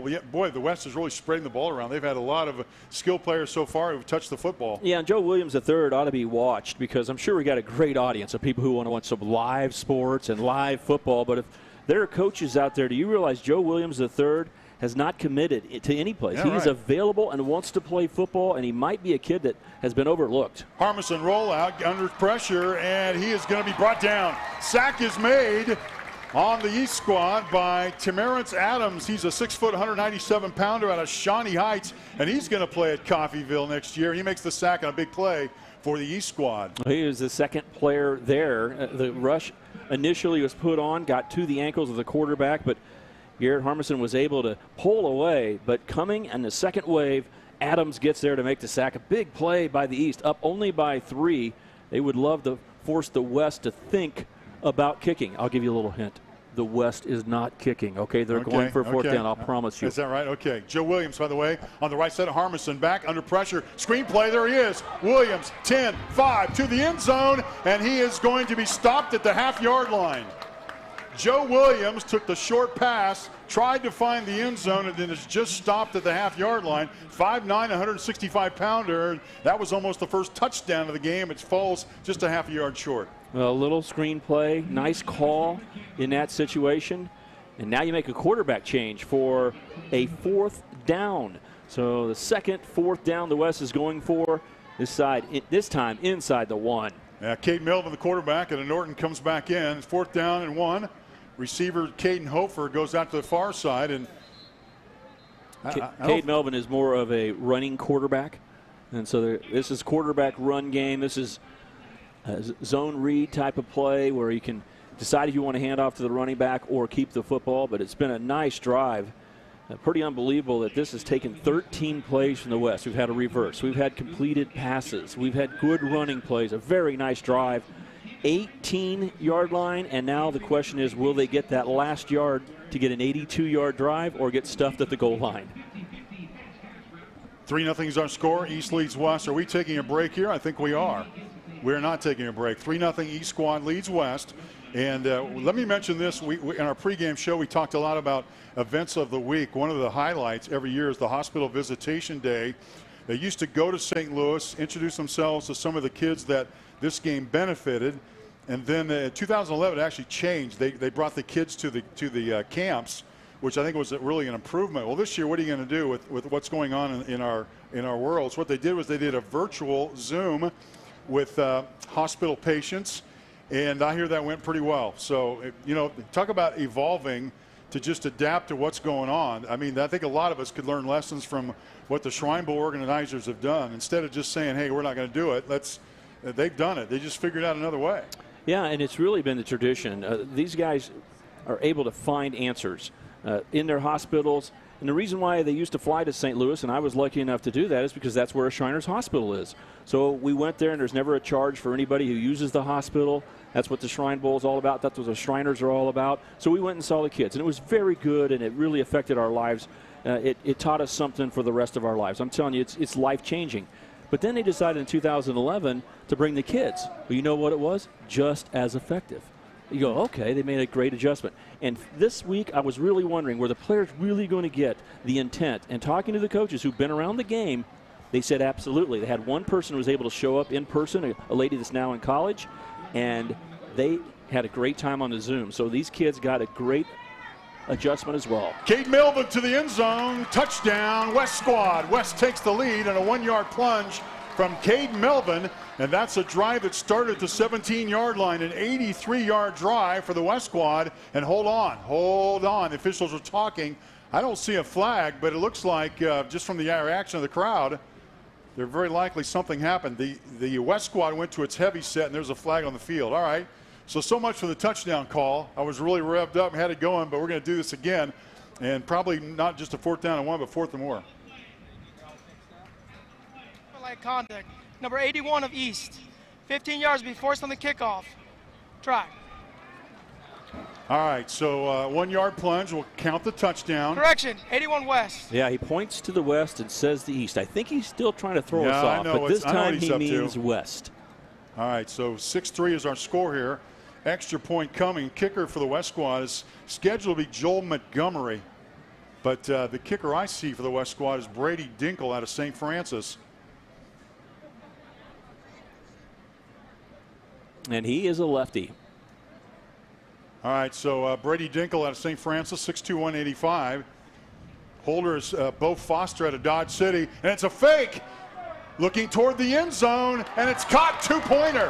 How about that for a little wrinkle to the Shrine Bowl? Did I tell you the little hint that the West isn't going to kick? Ty Garrett out of Salina South catches the 2-point conversion and make it 8-3. They give you these secret plays that I don't get, and that's why. Well, I'm going to complain I about like that. talking about football a little bit too much, and they didn't have a kicker assigned. You know, they just have a bunch of all-stars and not guys who are ready to kick, so they faked it. Yeah, they faked it. 8-3 is our score. Let's go to Leon Liebel. Leon. Mark, we got a very special guest with us, one of the greatest football players in the history of Kansas State University, the great quarterback Michael Bishop. And Michael, great to have you back in Kansas. You're representing one of our great sponsors, Mammoth Construction, and great to have you here. Yes, sir. I'm glad to be here, and I'm excited to see some football. Right now, the only football being played in the state of Kansas, so it's exciting. I met the guys earlier. They're all excited. It's a great cause.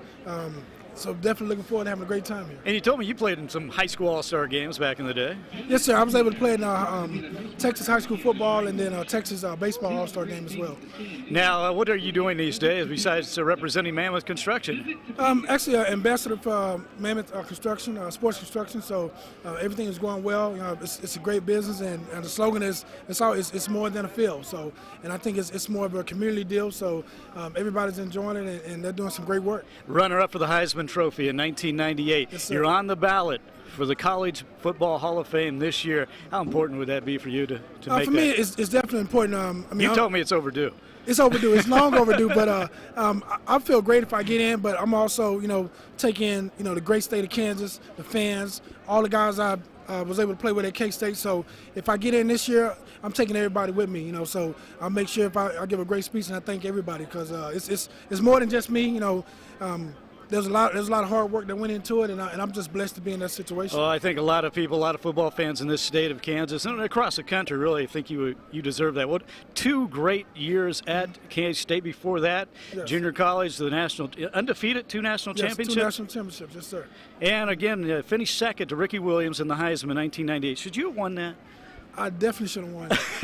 They're still debating that, aren't they? Yes, they're still debating, but I mean, hats off to Ricky. He won it, and but in the back of my mind, I still play it back and wish they would call my name for that trophy. But he did a great job, and he deserved it. But if something ever happened and they have a situation where they take it back, I'll take it. All right, you told me you still throw that ball pretty long. I can still throw it. Yes, 90 sir. yards? You told 93. 93 is my furthest throw, but right now I'll probably be able to do it 65, 70 yards. All right, Michael Bishop, the great one.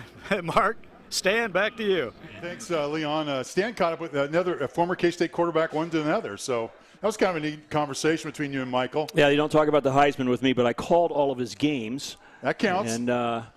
And I called all of Colin Klein's game. Both those number 7s did pretty well. Colin Klein third in the Heisman voting. But you think about that year, 1998, Michael Bishop's senior year starting. K-State got all the way up to number 1 in the country, beat Nebraska for the first time at home Free kick out of bounds. since 1959. 5 First time yards they beat Nebraska at all since 68. 40-30 behind Michael Bishop.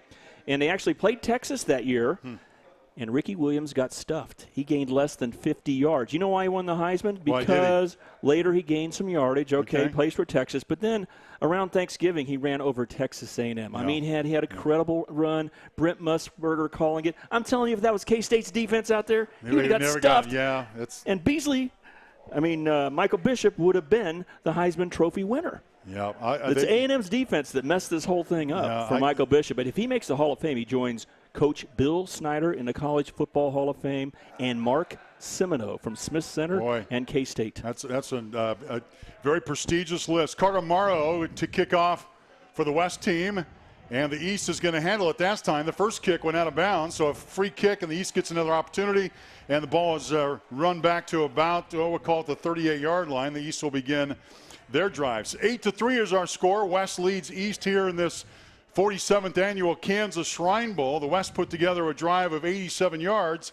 The East has their 3 points via the field goal here in the second quarter of action. Again, if you're watching, this is live action here in Topeka. Just the third football game since the XFL was shut down in March. The Nebraska Shrine Bowl was a week ago.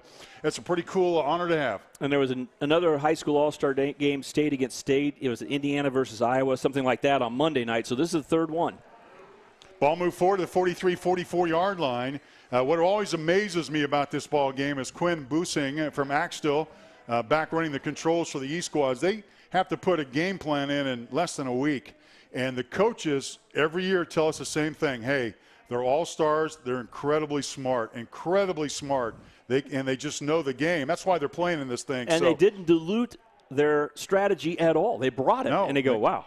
If I was with my own high school team, there's no way they would have learned this. But these all-stars picked it all up. Second down and 5. Ball forward to the 45-yard line. The carry by Connor Haviland out of Humboldt. He's headed to Pitt State, and he picks up enough yards to put the East squad within third down and about 4 on the play. The West drive was really impressive because they got the passing game going. And I think we're going to see Garrett Harmison a lot more here for the West squad. The East trying to counter here, trying to get their own rhythm going here. And this is a big play. And they needed a first down because they need to give their defense a little bit of a rest after being on the field for almost 15 straight plays. Third down 3, looking for a block, trying to get in. He needs to get forward to the 48-yard line. He got to about the 47, looks like about a yard shy. So Busing was looking for a block. By the way, he's headed to Highland to play college football. We'll see if the East squad, West went for it twice on fourth down, didn't make it. East squad, see if they're going to go for it here. But it looks like the punting unit is in. And remember, they got a strong wind at their back, so they can turn the field position, and if they can play some good defense, get the ball better field position, and not take the risk of giving the West the ball in their territory. Campbell Haverkamp, the East punter, stands back at his 35-yard line. This would be a great place to fake it if that is in the playbook. West squad showing a little bit of rush, but trying to set up a return. That's a nice punt. To the 10-yard line, it's going to fall. Boy, like you said, great field position. You don't even need to touch that. It'll stop by itself like a golf shot. Man, what a punt. And the crowd appreciates it. What a play. Boy, that just goes to show you what a special teams play can do for a squad in making the decision to either go for it on fourth down or punt it away, and the East squad makes a good choice. What a big play by Campbell Haverkamp. Let's take a break.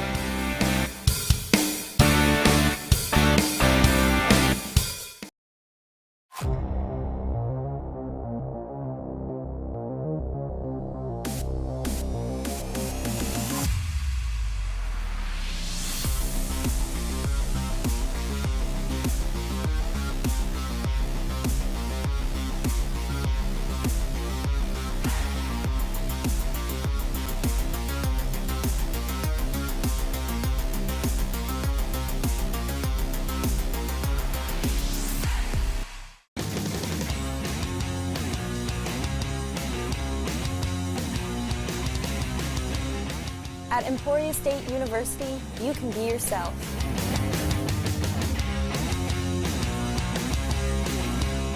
You can chase your dreams. And you can change your future. Start discovering Emporia State University today. Sports are full of empowering moments. The game-winning field goal, an athlete overcoming an injury. At Cotton O'Neill Orthopedics and Sports Medicine, we live for those empowering moments.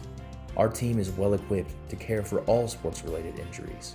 Our experts tailor-make treatment plans to fit you. Because when it comes to winning, there's no one-size-fits-all approach.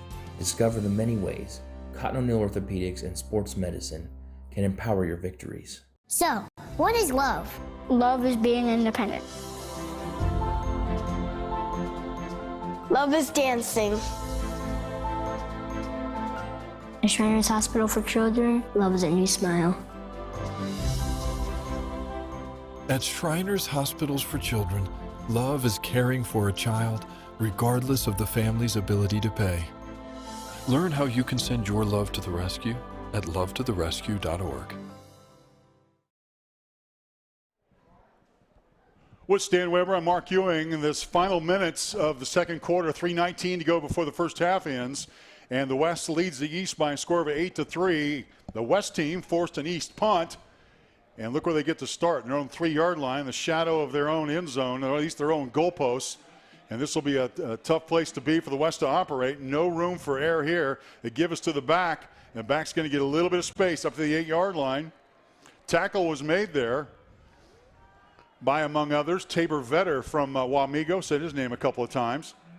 Dalton Miller on the run did a nice job of getting upfield. When your back's to the wall and you're getting the football in the end zone, you got to move quickly and get out there and get as much as you can on your first couple of steps. Don't worry about getting a touchdown. Just get the ball off the goal line. He does a nice job running out to the 9. Second down and 5, a tight formation, a couple of receivers to the top portion, tied in the ball game.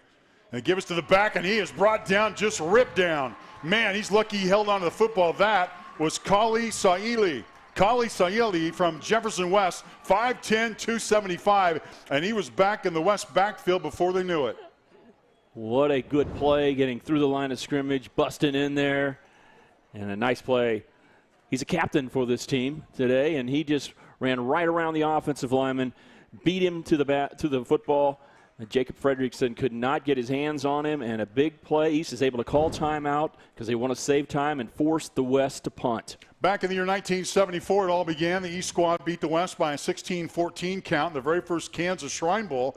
It was played at Memorial Stadium on the University of Kansas. In its early years, the game rotated between K-State, Kansas, and Wichita State, but in the last decade or so, it has been hosted by one of the 4 Division II schools in the state of Kansas. It's also been played in El Dorado and played in Dodge City. The interesting thing about this is the 47th edition rolls into Topeka with another lineup featuring the best of the best in Kansas. As originally it was supposed to be at Washburn University. Yager Stadium, great setup, would have been terrific, but they had to shut down the campus. COVID-19 came in, and all of a sudden everyone was thinking, at least I certainly was thinking, wonder if the Shrine Bowl is in doubt. But they actually looked at some other places to play.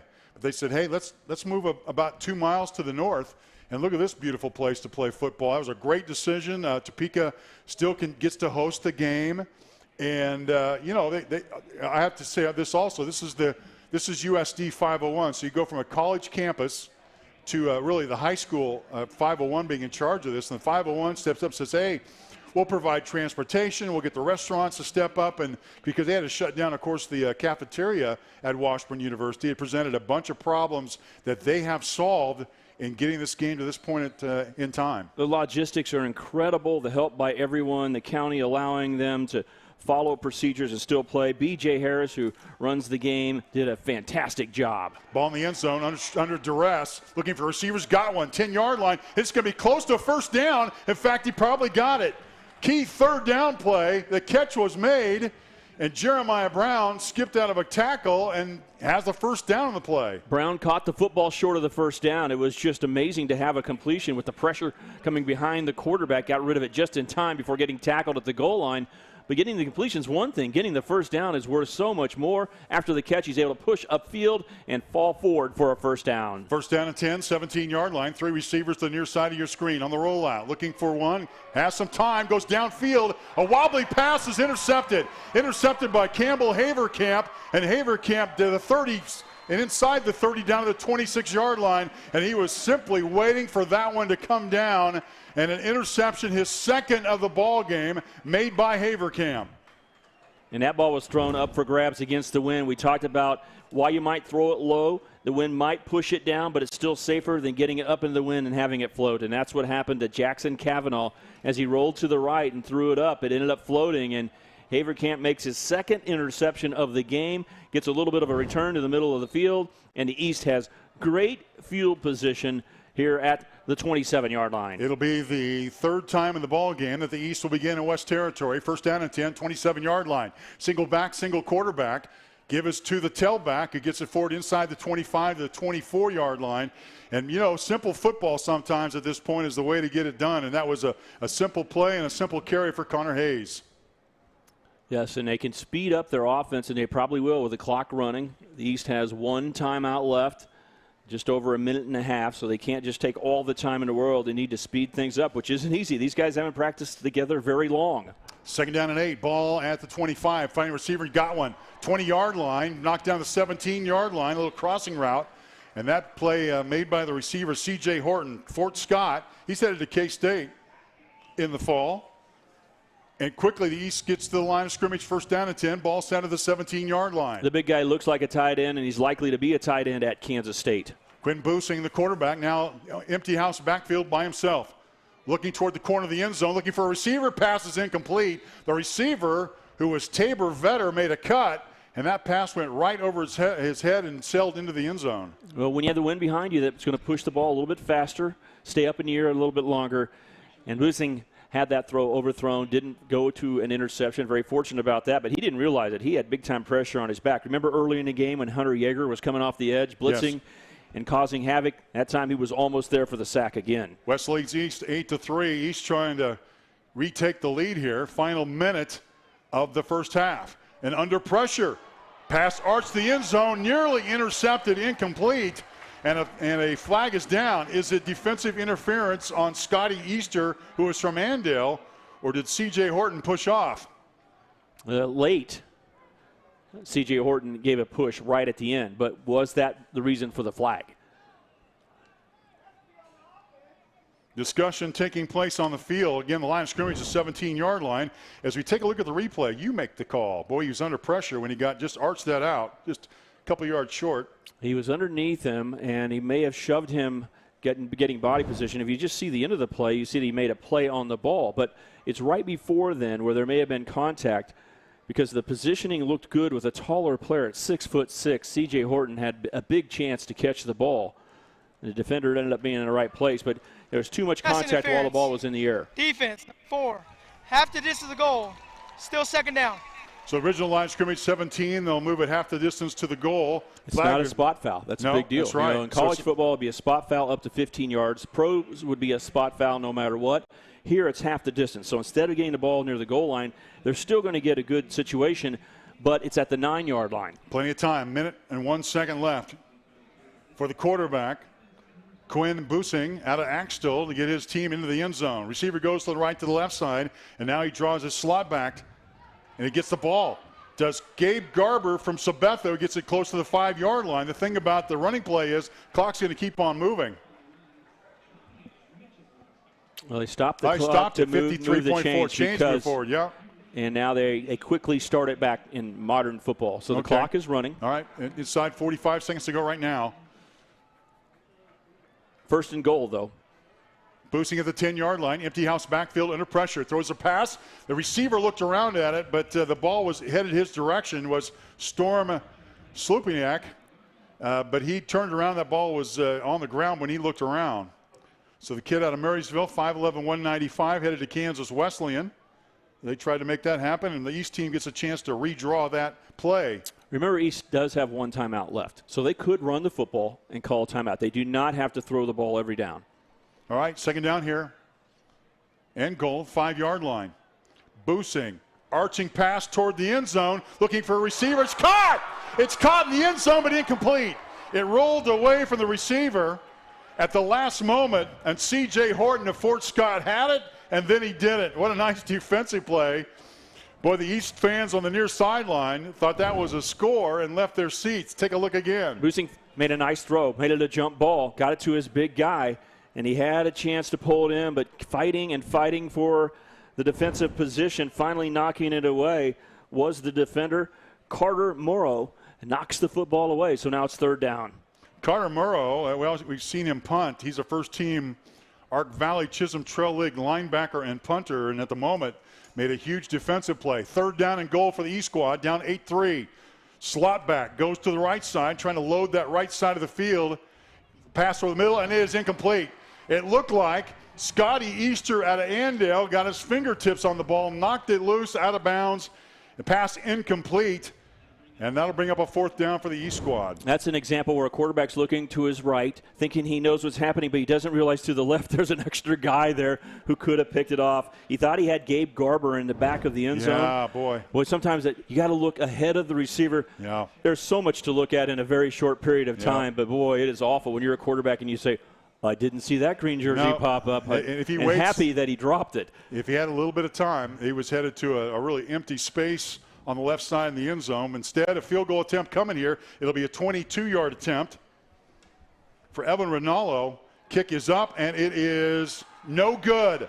Kick is no good. Looked like he missed it to the left side, kind of a knuckleball. Not sure the hold was very good. The snap was quick. Holting Haverkamp is the holder, and Evan Rinaldo, the field goal missed, and the score holds at 8-3.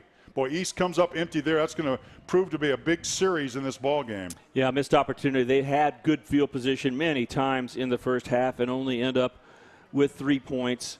And this time a missed field goal will move the ball out to the 20. They don't come away with the score. They're down only 8-3. They'll have to regroup and act like it didn't happen. Just say we'll be fine and go into the second half. But that was an opportunity to take the lead, it looked like. The hands of the receiver.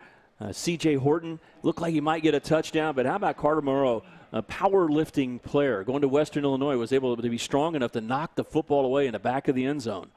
Just a few seconds left. This is Melvin, and Melvin's going to get about to the 24-yard line, and that should be the last play of the first half. And here's how this game has gone. The East came out and got a field goal on that 3rd possession of the football game, and although a 24-yarder, and the West put together an 83-yard drive that was a touchdown and a 2-point conversion added. And that is how the half ends.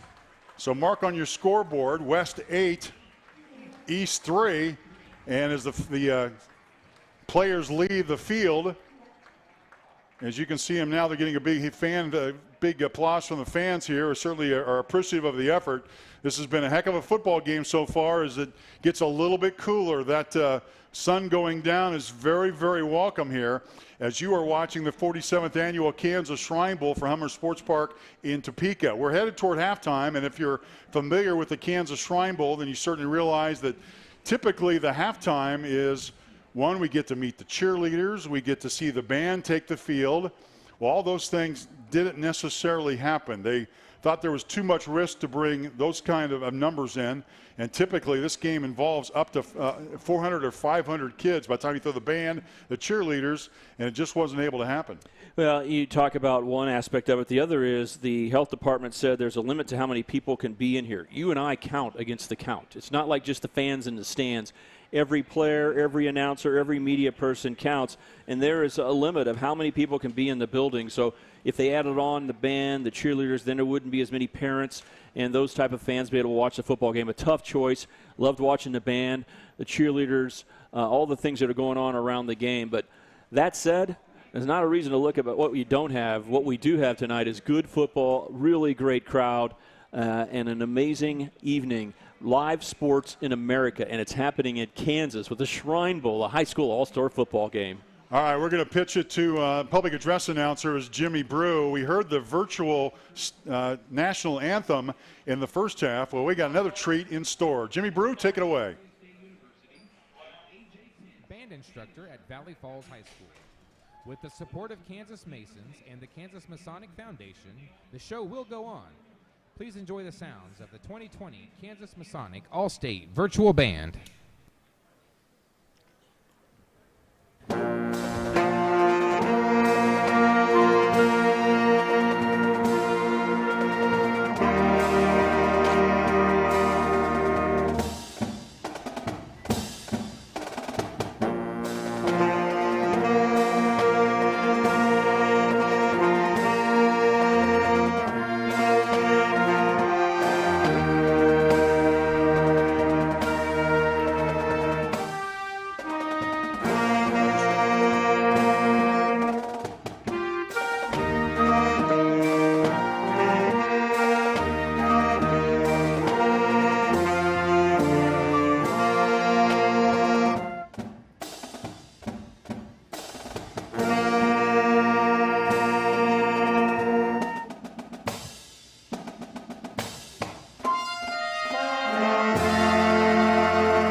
How do you see the world?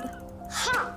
At Shriners Hospitals for Children, we know that changing how you see things can turn them into Everyday miracles. Like riding my bike. Breaking boards. Ha! Hugging my mom. Every day for over 90 years, Shriners Hospitals for Children has been sending love to the rescue, regardless of a family's ability to pay. If you know a child we can help, call or go online now. Well, we've reached halftime here in the Hummer Sports Park, Kansas Shrine Bowl, the 47th time around. This is a year we'll probably remember and talk about for years to come because of all the obstacles they had to face and the fact that they had to alter their schedule, change what they normally do. When a game has tradition, you kind of get in a rhythm and a routine of your own. It's difficult to change. So, boy, give him all the credit in the world to the executive director, B.J. Harris, and his staff for making that happen. When one of the changes, obviously, Stan, was the virtual band. I thought that was just terrific. The kids couldn't be here to play, which they would have loved to have done. So instead, they played from their homes. Zoom, which became a new thing about, 3 months ago? And that was tremendous. That was just absolutely terrific. A little tidbit about Zoom. A lot of people had no idea what Zoom was, but they actually have a major presence in employees in Kansas City's area. Oh, is that right? In Overland Park. Huh? There's an office there. So I actually knew. I didn't know that. I knew the CFO and others from California, from San Jose, California is where their home is. So I knew what Zoom was, but man, now everyone knows what Zoom is. It's been so helpful. But putting a band together and having them play, that was awesome television. And they did a good job here. Even though you couldn't see the video screen like you saw on your television coverage, they heard it in the stands here. So they got to hear the band play here, and you got to see on the TV opportunity. Amazing to coordinate all that, and great job by those band players once again this year. And we take a look at the stands. Some of the fans are headed toward concessions or other, but I want to point out, as we made our way to the press box, which isn't an easy climb on a day like today, but every other row you can't sit in. So they have a sign there as you walk up the steps, no one can sit here. That helped with their social distancing, but they had to think about everything. There are arrows up and down on the steps. Right. So you go up or down. The arrows show you where you're going to go. The fans were very considerate of all of that. And when I came up after our pregame show, before I ran up to the booth, I stopped and I said, how much fun are you guys having watching a real football game here in just about 20 minutes? Yeah, and, right. And everyone, you couldn't see smiles on their face because they had their masks on. But you could see the emotion in their eyes. You can see, and they even said, yeah, this is great to watch. People play football is so much fun, and I think the audience is probably incredible right now looking for some live football. And we got a game that's 8-3. Anything can happen in the second half. Let me, while they're on the field at the moment, gives me an opportunity to introduce some of the fine Shriners from the state of Kansas. Brian Wilson, Larry Dane from Topeka, Darryl Ryan from Salina. They're being introduced to the crowd. Fred Smith is out of Wichita. Rick Horn out of Pittsburgh. And so they're getting a chance now to receive applause from the fans for all their work. And they also had some other folks, the board of directors, Steve Amisager. Steve leads the the 15-man corporate board of directors, and Steve on the field. So let's go back to the PA. He'll do a better description of what's on the field. Jimmy Brew. Jimmy, take it away.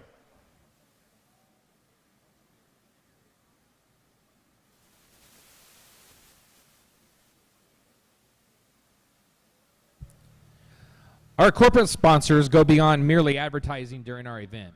They become our partners by helping us to help others. These companies and their employees are great humanitarians. We will now have presentations by some of our sponsors. The mock-up checks you see being presented by their company representative or a Shrine Bowl volunteer represent cash contributions, gifts on kind, and expense payments.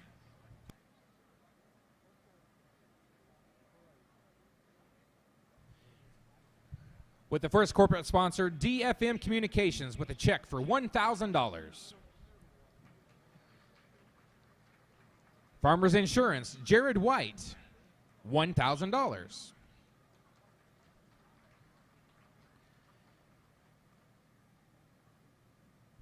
Pitcraft Printing, with a check for $1,000.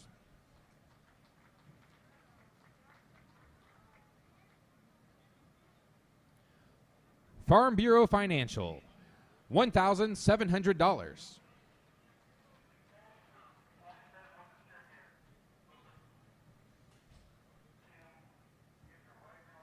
Arab golfers with a check for $2,238.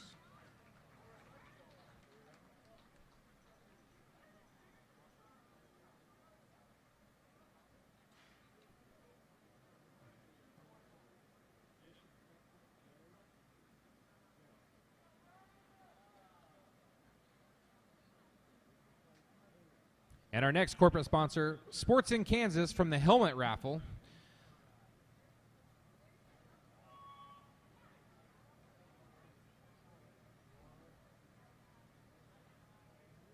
With a check for $3,500.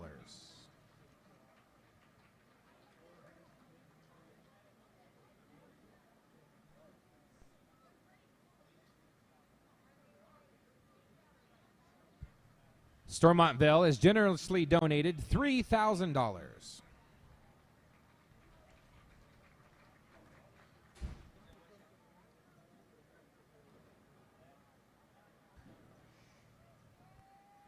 And the city of Topeka presented a check for $5,000. The Rooks County Shrine Club for $5,000.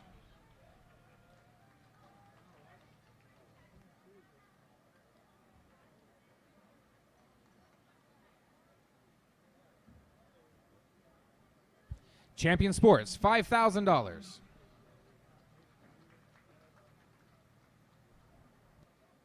Mammoth Sports Construction, $12,000.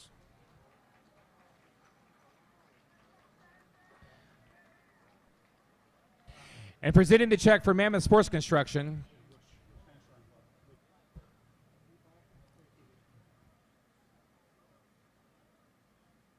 Rooks County Shrine Club, $5,000.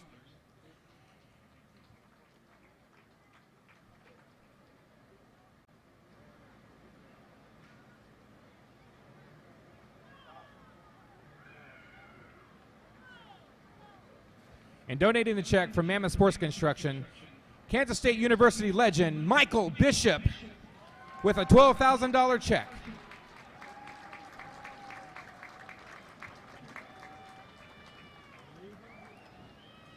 Also donating, Sign Brothers and CDL Sign Company, a check for $12,000.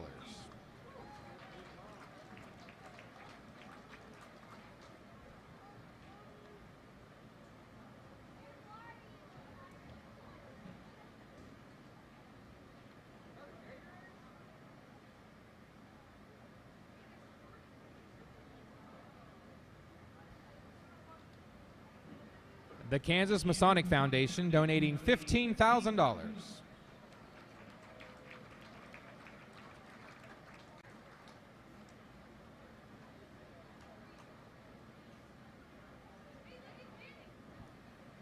A donation from the Kansas Shrine Bowl Board of Directors for $22,500.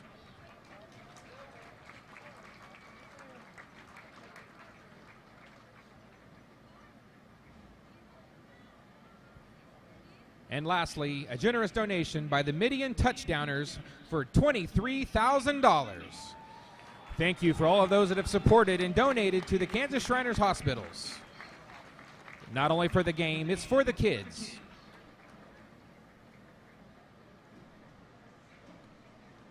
And we thank for the check presentation. Thank all the sponsors who are involved in the Kansas Shrine Bowl. They make it happen, and they've made it happen so far. Our score at halftime, it's the West 8, the East 3. You're watching the 47th annual Kansas Shrine Bowl for Hummer Sports Park in Topeka. We're back with the third quarter right after this.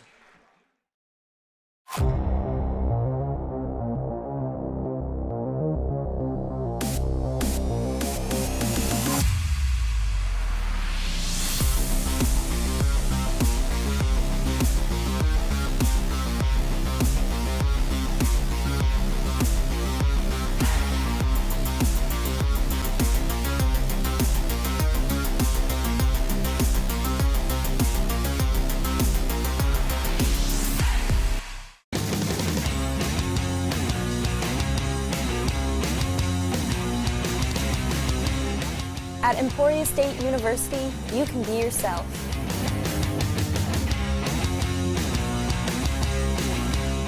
You can chase your dreams. And you can change your future. Start discovering Emporia State University today.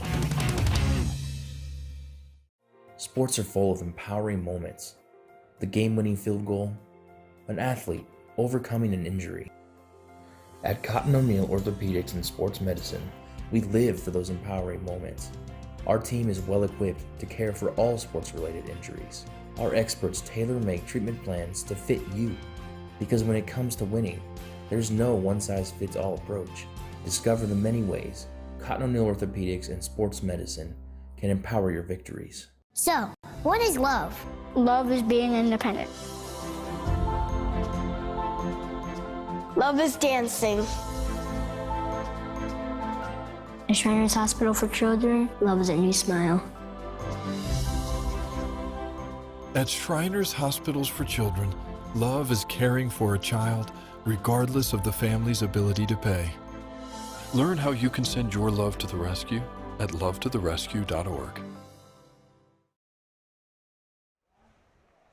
And about to start the game again. 8-3 is our score, and West leads East here in the capital city of Topeka, who is the host site, which was in danger about 2 months ago when it was revealed that Washburn University was going to shut down its campus and potentially create some hazards for the game. But instead, it moved a couple of miles north, and this is the home of USD 501, home of Highland Park, Topeka West, and Topeka High School. And why not have a high school all-star Shrine Bowl game here? It's long been an event, a series of items on the agenda. They're designed to involve hundreds of Kansas students and dozens of volunteers in activities ranging from a high school football clinic and combine, a band camp, cheerleading, dance clinics, and much more. Between the game, the band, the cheerleaders, and the rest of the events, it is typical for up to 400 or so high school students to participate in the Shrine Bowl game.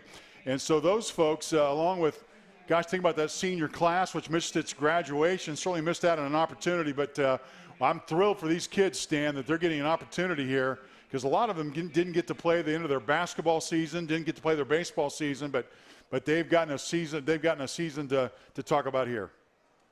Yeah, they missed prom. They missed a lot. And in the locker room, the coaches reminded them that, hey, you get a chance to play when you missed out on so many things at the end of your senior year. Take advantage of it. About to start the third quarter here, but before we do, I think Leon Liebel's standing by. Leon?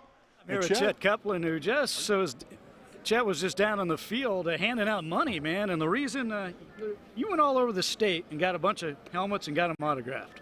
Yeah, last year we always have, of course, the Shrine Bowl Combine. The uncertainty this year, we didn't have that. So I thought, what way can I raise some money to donate to the Shriners Hospital for Children? Well, I have all these coaching contacts everywhere, and I don't ask them for a whole lot usually. And sure enough, they donated some helmets. We raised some money for it. We're going to pick 10 winners across the state of Kansas tonight. And we were able to raise $3,500 in a little over 4.5 days. Yeah, we got the So we should have done it for a couple of weeks, otherwise it'd been more money. We got the KU one right here, autographed by Les Miles. I know we have a K-State one somewhere floating around, and I think Stan Weber might be wearing that right now. I was going to try to get him to wear this one, but then you got the Pitt State. Yeah, Brian Wright, the new head coach, signed this one, and of course the director of football ops that got me this, a connection, because Matt Bueller, his dad, in fact, is the East head coach tonight, so kind of connections there. And then Chris Brown of Fort Hays dropped his helmet off today. His son, Hayden Brown, is playing in the Shrine Bowl, so it's a small world whenever you kind of connect the dots out there. Yeah, it's terrific. Everybody contributing to make this event possible during these extraordinary times. It is 8-3 here at halftime. The West leading the East. Not a high-scoring game, but not without it's some excitement. Yeah, I mean, I've been impressed with Campbell Haberkamp. He was our 1A Player of the Year at Sports in Kansas this past year. And, we say there are players at all levels. There really are. That's a 1A kid, probably 60, 70 students in that high school. He's got 2 takeaways. He had 3 touchdowns in that state championship game this year to beat the Smith Center powerhouse for a 1A state title. So definitely some guys shining here. I favored the West on paper coming in. But this is an outstanding low-scoring football game. You know, one thing, too, we talked so much about the circumstances surrounding this game and how they pulled it off, the social distancing, people wearing masks. You know, once the game got going, I kind of forgot about all that. It's just about football right now. Yeah, all about football, of course. You know, the only time I'm really taking my mask off is whenever I'm talking here, or, of course, I need to get a drink or something like that. But everybody seems to be excited out here. The fans are great, of course, all spaced out. Not spaced out on the field so much, but hopefully we see a great result from this. And I think everybody's ready for some high school football. Yeah, we're seeing some pretty good hitting out there, too. It's always competitive. It amazes me. Yeah, it is for an all-star game, and then you get to thinking, hey, I'm that 1A guy. I'm that 8-man guy. I want to show that I can play against that 6A guy. I played against that guy, in the state championship. I want to show him up today. So there's still some rivals. Of course, we're in the social media age. There's a lot of probably, talking, chatter going on there, and kids are showing out here for their schools one last time. And we had Michael Bishop earlier. We had him up here with an interview. He was presenting a check on behalf of Mammoth Construction, and I want to talk about a little bit. You know these sponsors very well, and they have really chipped in to make this possible. Yeah, they are great partners for a lot of people in the state of Kansas, specifically the Kansas Shrine Bowl.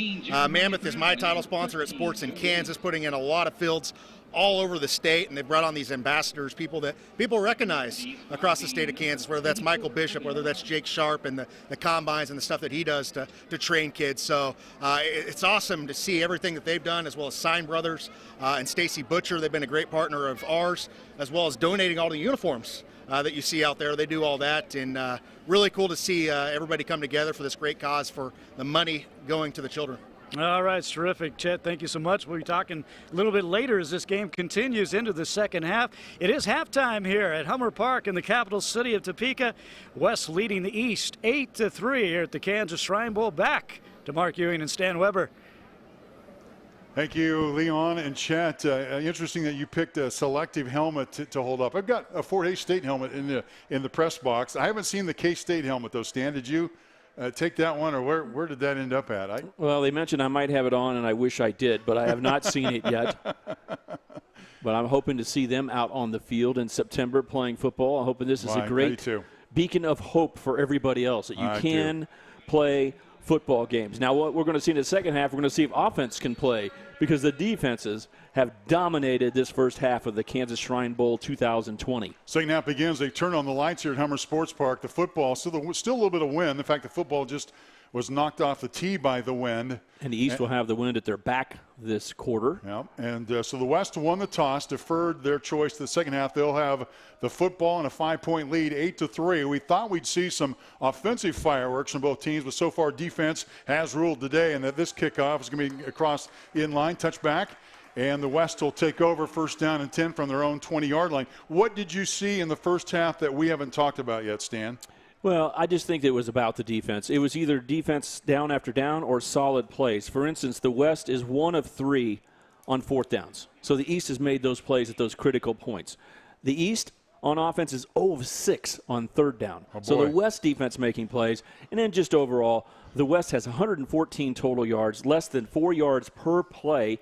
The East has only 45 yards, and with all the sacks that they've taken, they have averaged less than 2 yards per play tonight. First down and 10 for the 20. The ball carrier is Joe Williams. Joe Williams bursts forward to the 28-yard line, and Williams knows it. He had a little avenue to run as Cade Melvin handed off to the Wichita North product, and he makes 8 yards on first down. He has a little movement and very good quickness. A fast, very good kid, and again, undecided. They want to give him the football a little bit more, I think, to start the second half. With an 8-3 lead, I think the West can get back to running behind an offensive line that they believe in. And also, they've had a couple of guys, kind of H-back types, who've learned how to be types of fullbacks. Tice Hoover, Ty Garrett. There are a couple of guys that have learned how to block well. And there's their spread. Melvin's going to keep at 30-yard line, going to get the first down to 31. 4 receiver spread, a little misdirection, and Melvin keeps the football at a Norton community. And he can run it a little bit, and he's shown some stealth there. Look at number 1 right there. I want you to think about this story. This week they practiced as many times as 3 times a day. But there were some rainstorms that came through, so they got moved into a high school. They did some workouts and stuff. And then finally someone grabbed a basketball. said, hey, let's have a little impromptu dunk contest. You know who won the dunk contest? Was it Melvin? 6-foot Cade Melvin. Is that right? With a hammer throwdown, one-hand dunk. Ball at the 32 is going to keep it, fake the pass. He's met at the line of scrimmage by a host of red shirts, including Ethan Shaver out of Riverton. Shaver, we've called his name repeatedly, and among the things that he's responsible, he's a member of the school select choir, so he's singing up some defense for the E squad. I've never seen so many players who are participating in the Shrine Bowl who also have singing as an extracurricular activity. I've seen a lot of baseball. Hey, they're really good at basketball. Well, no lie, but school singers, play. guitar players, it's pretty amazing, the broad range of a talent. Second down and 9. Here's Williams. Williams, 30-yard line. That time he did not get full. Boy, just laid the lumber down. Did Bryce Uphouse. He got some reaction from the crowd. Nemaha Central, a top 33 player, and he's showing why. Boy, watch him just perfectly get his helmet just perfect on. Yeah, across the bow. Yeah, that's what they say. When you make a tackle, you want to get your head on the opposite side of the runner from the direction that you're coming.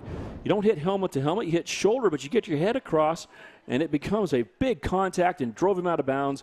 This is East chance. They got the West 3rd and 10. 3rd down and 10. 3rd down and long for the West squad on the rollout. Melvin passes complete, 40-yard line, looks for some space, and probably got it.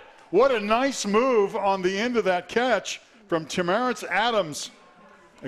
Check that. It was Trey DeGarmo out of Andover Central. Trey DeGarmo on the end of the catch. That's great run after catch. There's 4 guys there, and he somehow dove forward and barely picked up a first down. So rather than facing a big decision, 4th down, go for it in your own territory against the wind, punt into a wind, they keep the drive alive. Nice pass by Cade Melvin, but an even better run after catch for a first down for the West. Boy, you can see a little confidence growing on Cade Melvin as they start to get a little bit of confidence here.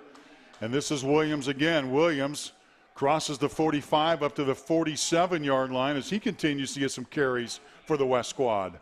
Young man wants to be a fireman later in his life, and they really want to get him going in practice. He was hard to stop when they had their scrimmage opportunities. The West defense is going, boy, Joe Williams, the third, is hard to play against, and they really didn't get him going in the first half very well, but here in the second half, they've gained as much yardage here on this possession as they have almost all game. They've had one good drive tonight of 83 yards. 2nd and 6, ball at the 46. Here's Melvin. Thought about passing, now does. Has a receiver caught. Midfield, now the 45. Jeremiah Brown, Wichita West product. Inside the 44. West is inside East territory. And the yards after catch important.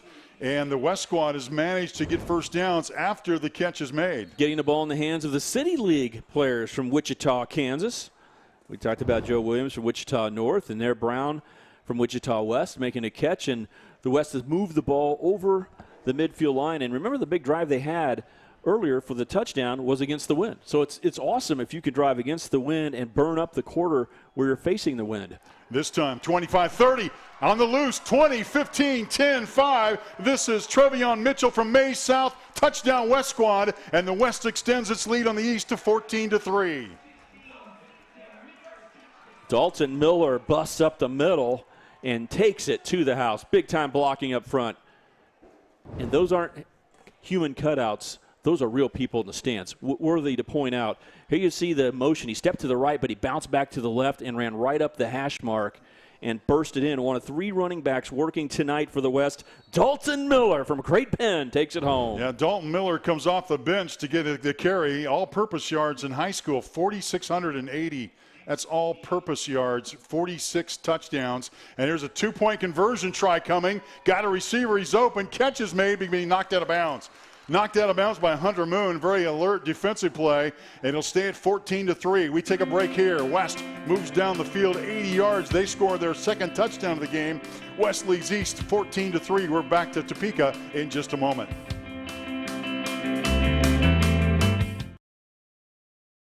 Sports are full of empowering moments.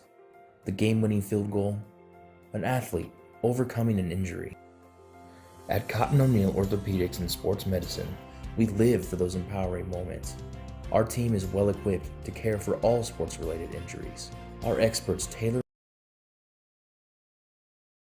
make treatment plans to fit you, because when it comes to winning, there's no one-size-fits-all approach. Discover the many ways Cotton O'Neill Orthopedics and Sports Medicine can empower your victories. I had no idea you did that. We hear that a lot. You probably know that CDL is #1 in electrical services for your home and business. But we do so much more, like plumbing, heat and air, security cameras and alarms, generators, solar panels, even signs and banners. So now you know. CDL is one company with so many solutions for your home or business. Learn more at cdlsolution.com. So, what is love? Love is being independent. Love is dancing. At Shriners Hospital for Children, love is a new smile.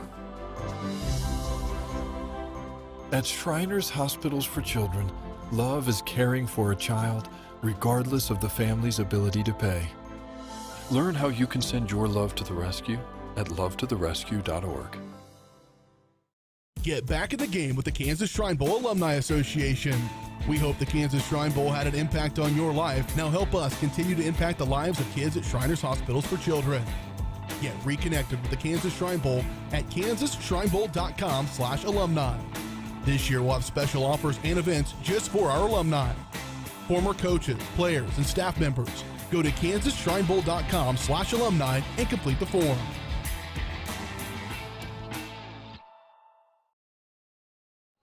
Great Bend's Dalton Miller goes 44 yards to pay dirt, and the West with another long drive early in the first half. They had a drive that went 83 yards. This one goes 80, and the West leads the East by a score of 14-3 here in the third quarter, 8:01 to go. And now it's the East turn to respond, to see what they can do. Short kick, 28. Now it gets out to the 35 as the kick is returned by Campbell Haverkamp out of Centralia. We said his name more than just a few times. So East, chance to counter here before they fall too far behind.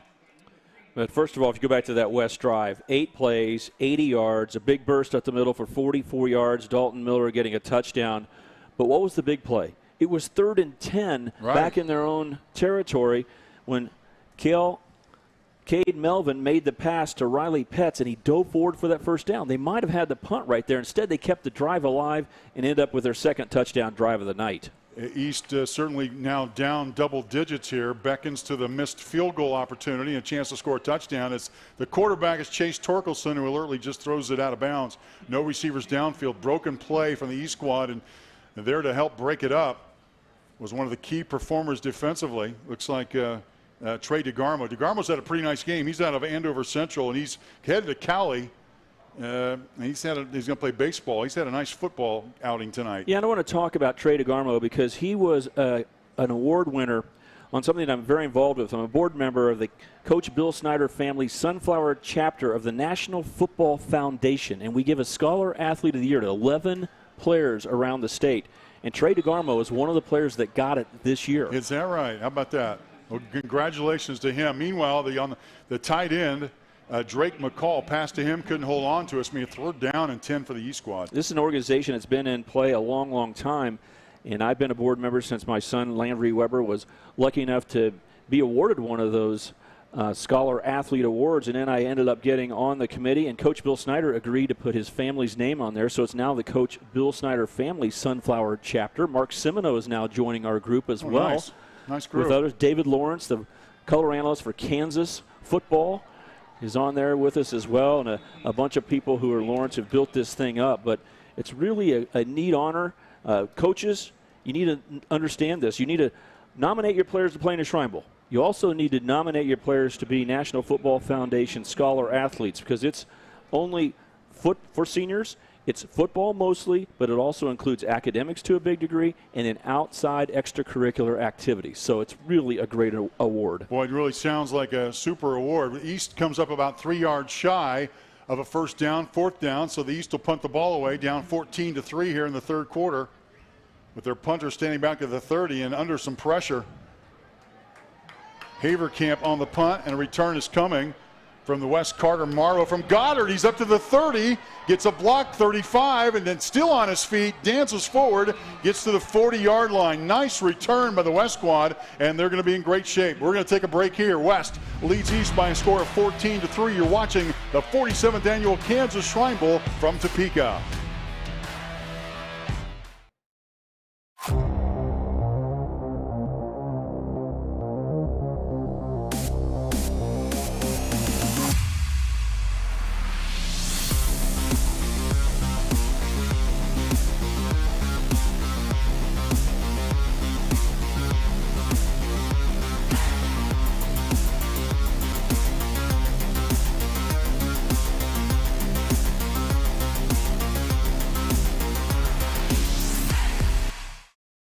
Sign Brothers, a proud Shrine Bowl partner, is more than your average sign company. We go statewide, specializing in all types of messages for sports and schools. Wall graphics for locker rooms, gyms, or school entry areas. Sign Brothers will design and install graphics that get your students and players excited about this school year. We also make banners, field and gym signs, plus all types of custom COVID messages for directions and social distancing. So reach out today for custom designed signs and learn about our special pricing for your school or business.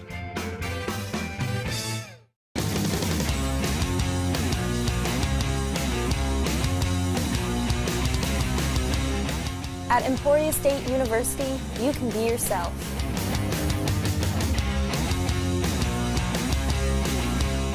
You can chase your dreams. And you can change your future. Start discovering Emporia State University today. My daughter was diagnosed with scoliosis. Connor's right leg was shorter than the left. Her issues were so rare. I wanted a doctor who's experienced at treating my child's exact condition. That's why we went to Shriners Hospitals for Children. These doctors develop the most advanced procedures. They do so much research. With some of the most innovative doctors in the world. And they put all their best thinking, all their love into healing my child. And they did it, regardless of our ability to pay. My daughter is who she is today because of Shriners Hospitals for Children. West leads the East 14-3. Alongside Stan Weber, I'm Mark Ewing. The West team gets the football back after just putting together an 80-yard drive and an opportunity here to perhaps break the game loose. At the moment, the East is still within arm's reach. The West can change that. There's Harmison, the quarterback, into the ball game, gives to his back, gets about 4 yards.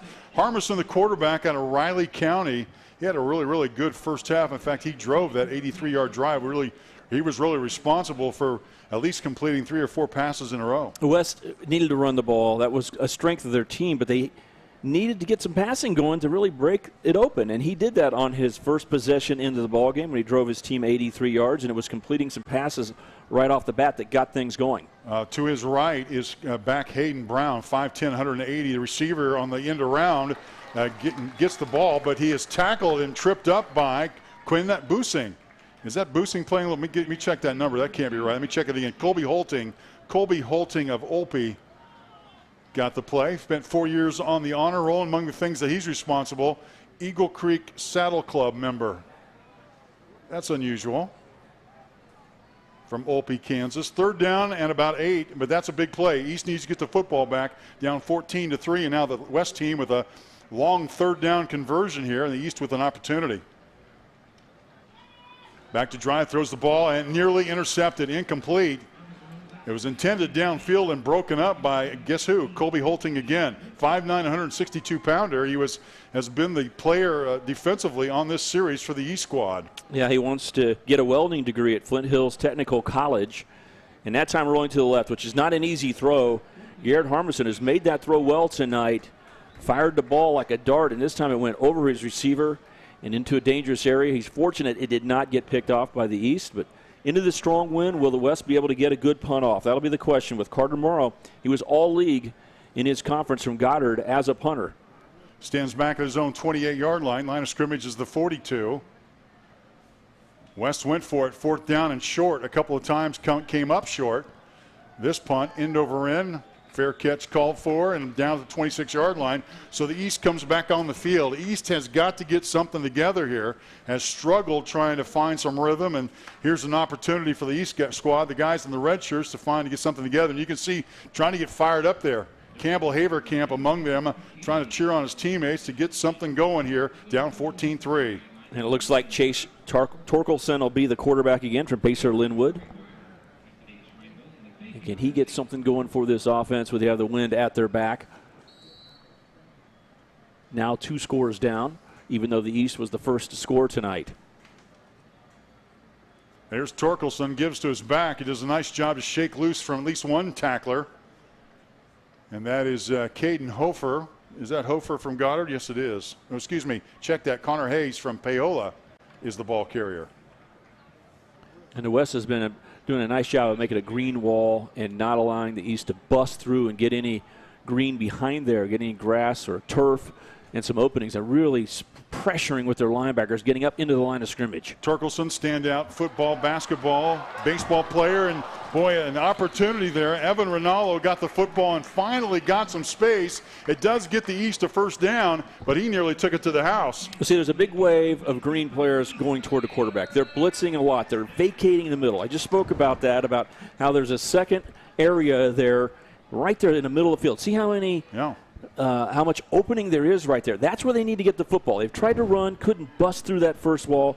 But with the linebackers firing, if you can get the ball behind there, you could get some big plays for the East. Torkelson, that ball was that was a broken up play. He looked to his right to a running back. The running back was to the left side, and the West broke that up. In on the tackle for the West team, Keaton Robertson. He's out of Mays. He's headed to Butler Community College, and the West taking him. He can't make too many errors. And look, he's looking to his left and looking to his right, and the back went to the left. Hey, he's so fast, and that's the theme of this group up front. They have some range, some length, but they're really a quick group of players. And so far, the defense, Tommy Beeson, the head coach, working on defense, Shelby Wehrman with him, they have been attacking with the linebackers, using those defensive linemen's speed and just creating havoc in the backfield. Second down 14, ball at the 40-yard line. Here's Torkelson's got a receiver. Pass is knocked away. Defensive play made by Carter Morrow of Goddard. It was intended for Storm Slupniak. It's one-on-one there because the linebackers are blitzing. Everybody's coming, so you've got to get the ball off quickly, but you've got to find an opening. And we saw a pass earlier in this possession that could have been very dangerous, a big type of play. Ronaldo got a catch, and that's what you're going to have to look for. A quick pass, but have a player run it at angle, run away from the defender, catch the ball, and then there's open area right now. But it's really... you have to make it very quick to get the ball off with the defense blitzing as they are. East needs someone to make a play. Receiver in motion, goes from the right side to the left side on a third down play in 14. Catch is made. Gets up to the line of scrimmage. Is still on his feet. Gets close to midfield. Does the receiver, who is Adam Albertini out of St. Paul, who did a nice job to keep on his feet, but it's going to be fourth down. The punting team is coming on. Stand there really close to midfield. Yeah, no blitz this time. They fell into coverage, made him throw underneath, and then just a good job of not going down to his knees, staying up and getting the ball to the 50-yard line. But I think it's a disciplined play. With the wind at their back, you got to believe in the defense rather than go for 4th and 5 right here. Don't panic. You're down by 2 scores, but you can get back in this game. Punt the ball down and see if you can stop the West offense. All right, 4th down and 5. Haverkamp stands back at his 35-yard line. He's going to punt it away. Trying to angle it. Did a nice job in the first half, and this one's going to bounce into the end zone. It'll be a touchback for the West squad. West will take over, up 14-3. So the East couldn't get what they wanted, a drive that ends up in a score. And the East defense is back on the field. West has got the football and trying to get control of this football game. Still within arm's length is the East squad, but putting a lot of pressure on its defense. Yeah, the defense has to take advantage of the opportunity here to say, let's go make some big plays. And their defensive coordinator, Jason Swift, talked about this. He was a defensive coordinator back when Steve Bueller was the head coach the last time. In 2012, Bueller was the head coach. Jason Swift was his defensive coordinator. Same thing here. When Swift talked to his defense, he said, guys, there are going to be a few plays that make a difference in this game. Let's make sure the defense is the one to make a big play. Ball at the 20-yard line, 1st down and 10, wrapped up by the East squad, but that looked like Williams again. Williams gets it back to the line of scrimmage. Tackle made by Reed Spockman. He went to Blue Valley North. He's going to Columbia. 2-time sack leader, state of Kansas. You might understand why he's a captain of this ball club. Leaders of leaders. So 14-3 is our score. West leading East.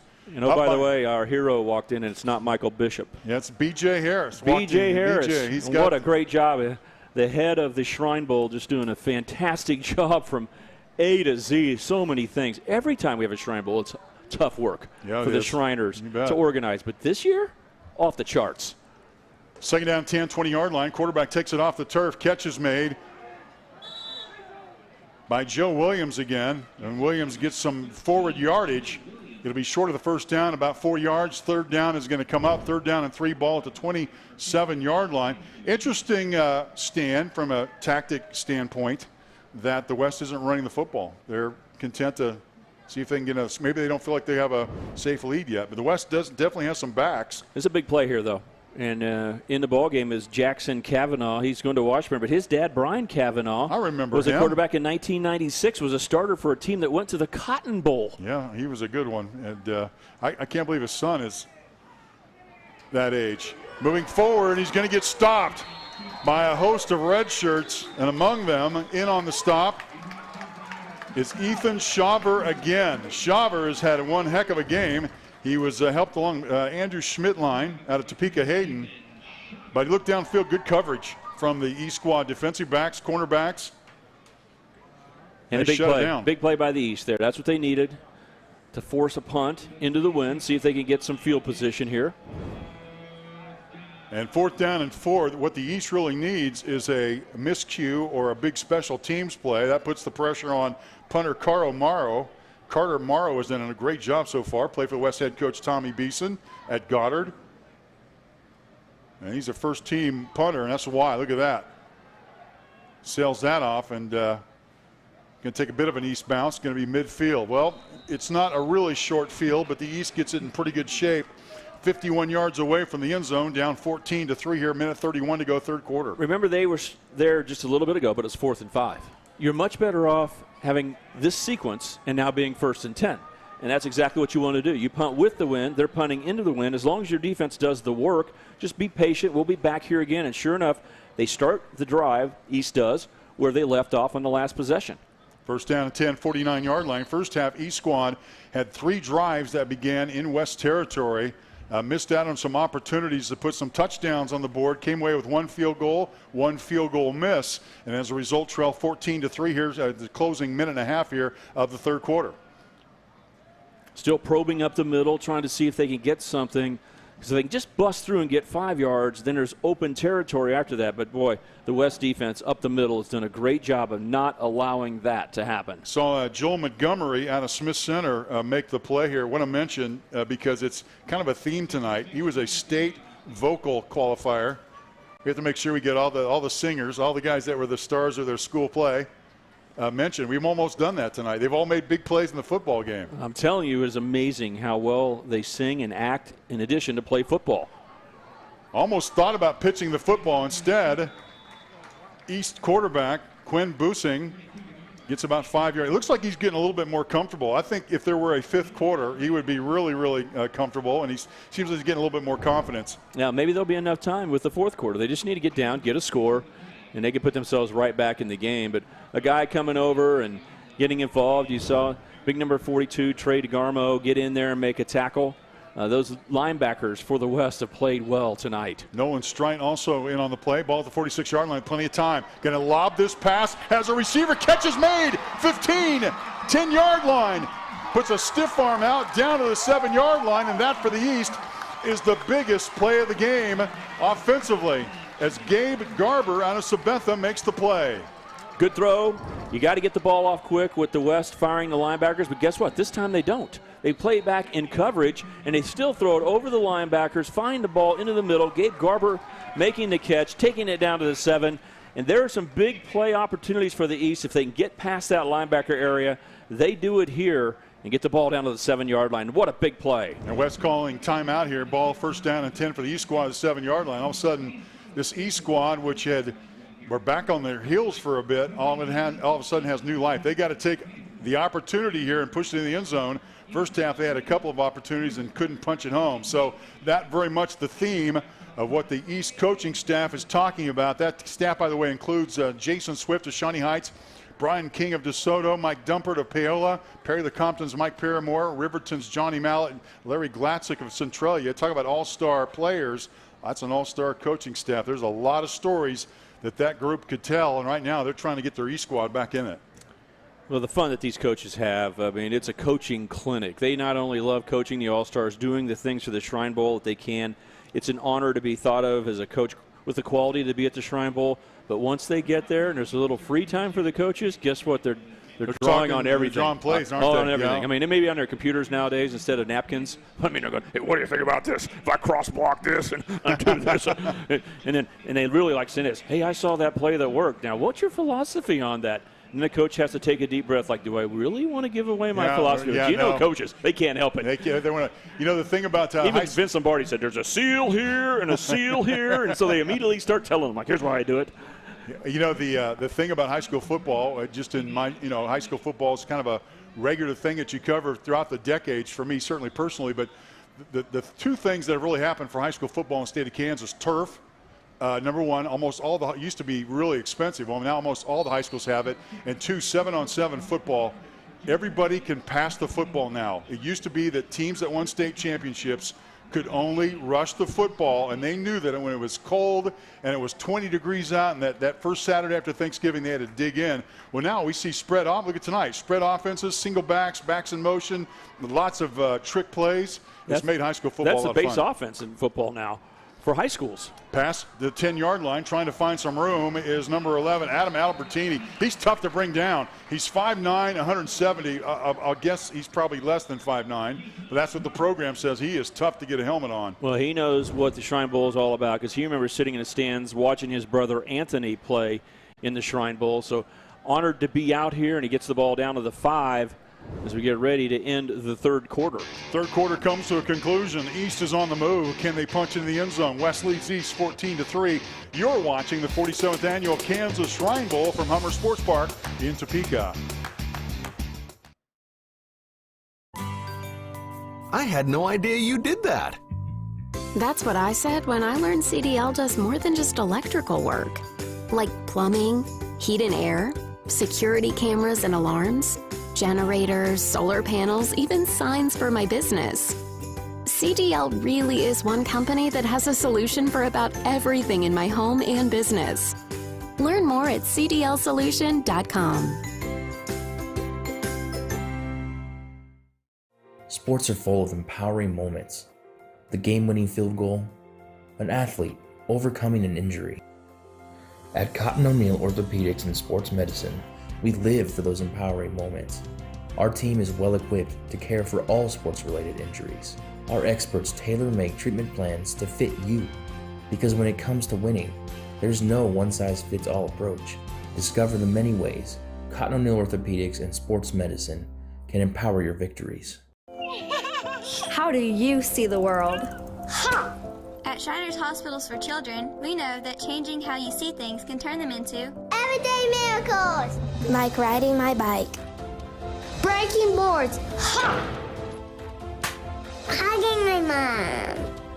Every day for over 90 years, Shriners Hospitals for Children has been sending love to the rescue, regardless of a family's ability to pay. If you know a child we can help, call or go online now.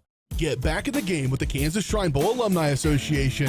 We hope the Kansas Shrine Bowl had an impact on your life. Now help us continue to impact the lives of kids at Shriners Hospitals for Children. Get reconnected with the Kansas Shrine Bowl at kansasshrinebowl.com/alumni. This year we'll have special offers and events just for our alumni. Former coaches, players, and staff members. Go to kansasshrinebowl.com/alumni and complete the form.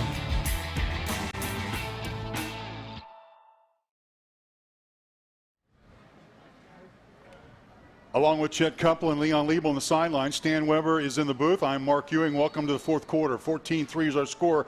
East squad is on the goal line, knocking on the door, and on the rollout. Looking for a receiver. Will he keep it? Still looking for one. Now he's going to keep it, trying to get inside the 5-yard line to 3. Excellent coverage by the West squad. There was nothing there, and very wisely, the quarterback, Busing, instead of trying to force something to happen, held on to the football. There will be another down. And good pursuit by the defense, getting there and dragging him down so he couldn't get closer to the goal line. It ends up being a no gain. He had a lot of field to the left, but couldn't find an area to step up and run the football. And that brings up third down.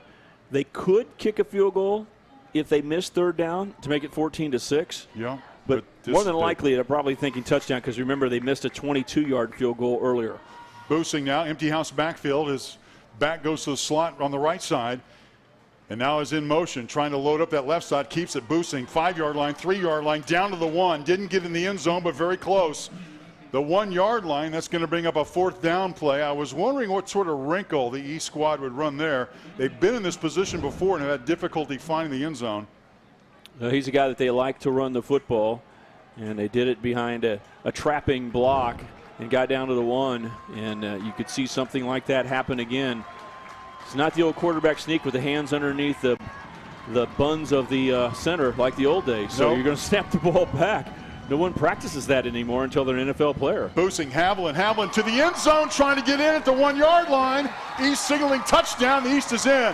East has got a touchdown on a 1 yard run to the end zone, and that was not easy pickings for the East squad as the West squad nearly stuffed them at the goal line, but instead 6 more for the East squad, and all of a sudden we got a pretty nice ball game here. First touchdown of the game. He jumps and barely gets in the end zone before he takes the hit at the goal line. Chance Omley was there to make the hit, but not before the plane was broken by Connor Havlin getting up into there and jumping in, taking the block of Drake McCall, number 82, the H-back, twice made blocks on those last 2 plays to get them into the end zone. Going for 2 here, down 5 points, 2 points to put it within a field goal. East squad, nobody in the backfield. Boosing, looking out, had a receiver for a second, now throws the end zone, passes incomplete. It was intended for Evan Rinaldo. Rinaldo had it for a moment. Instead, the game will hold at 14-9. You're watching the 47th annual Kansas Shrine Bowl from Hummer Sports Park in Topeka. The East has scored. They're back within 5.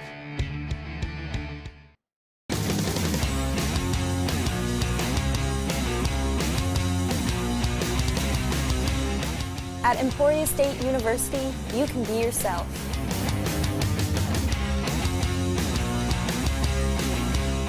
You can chase your dreams. And you can change your future. Start discovering Emporia State University today.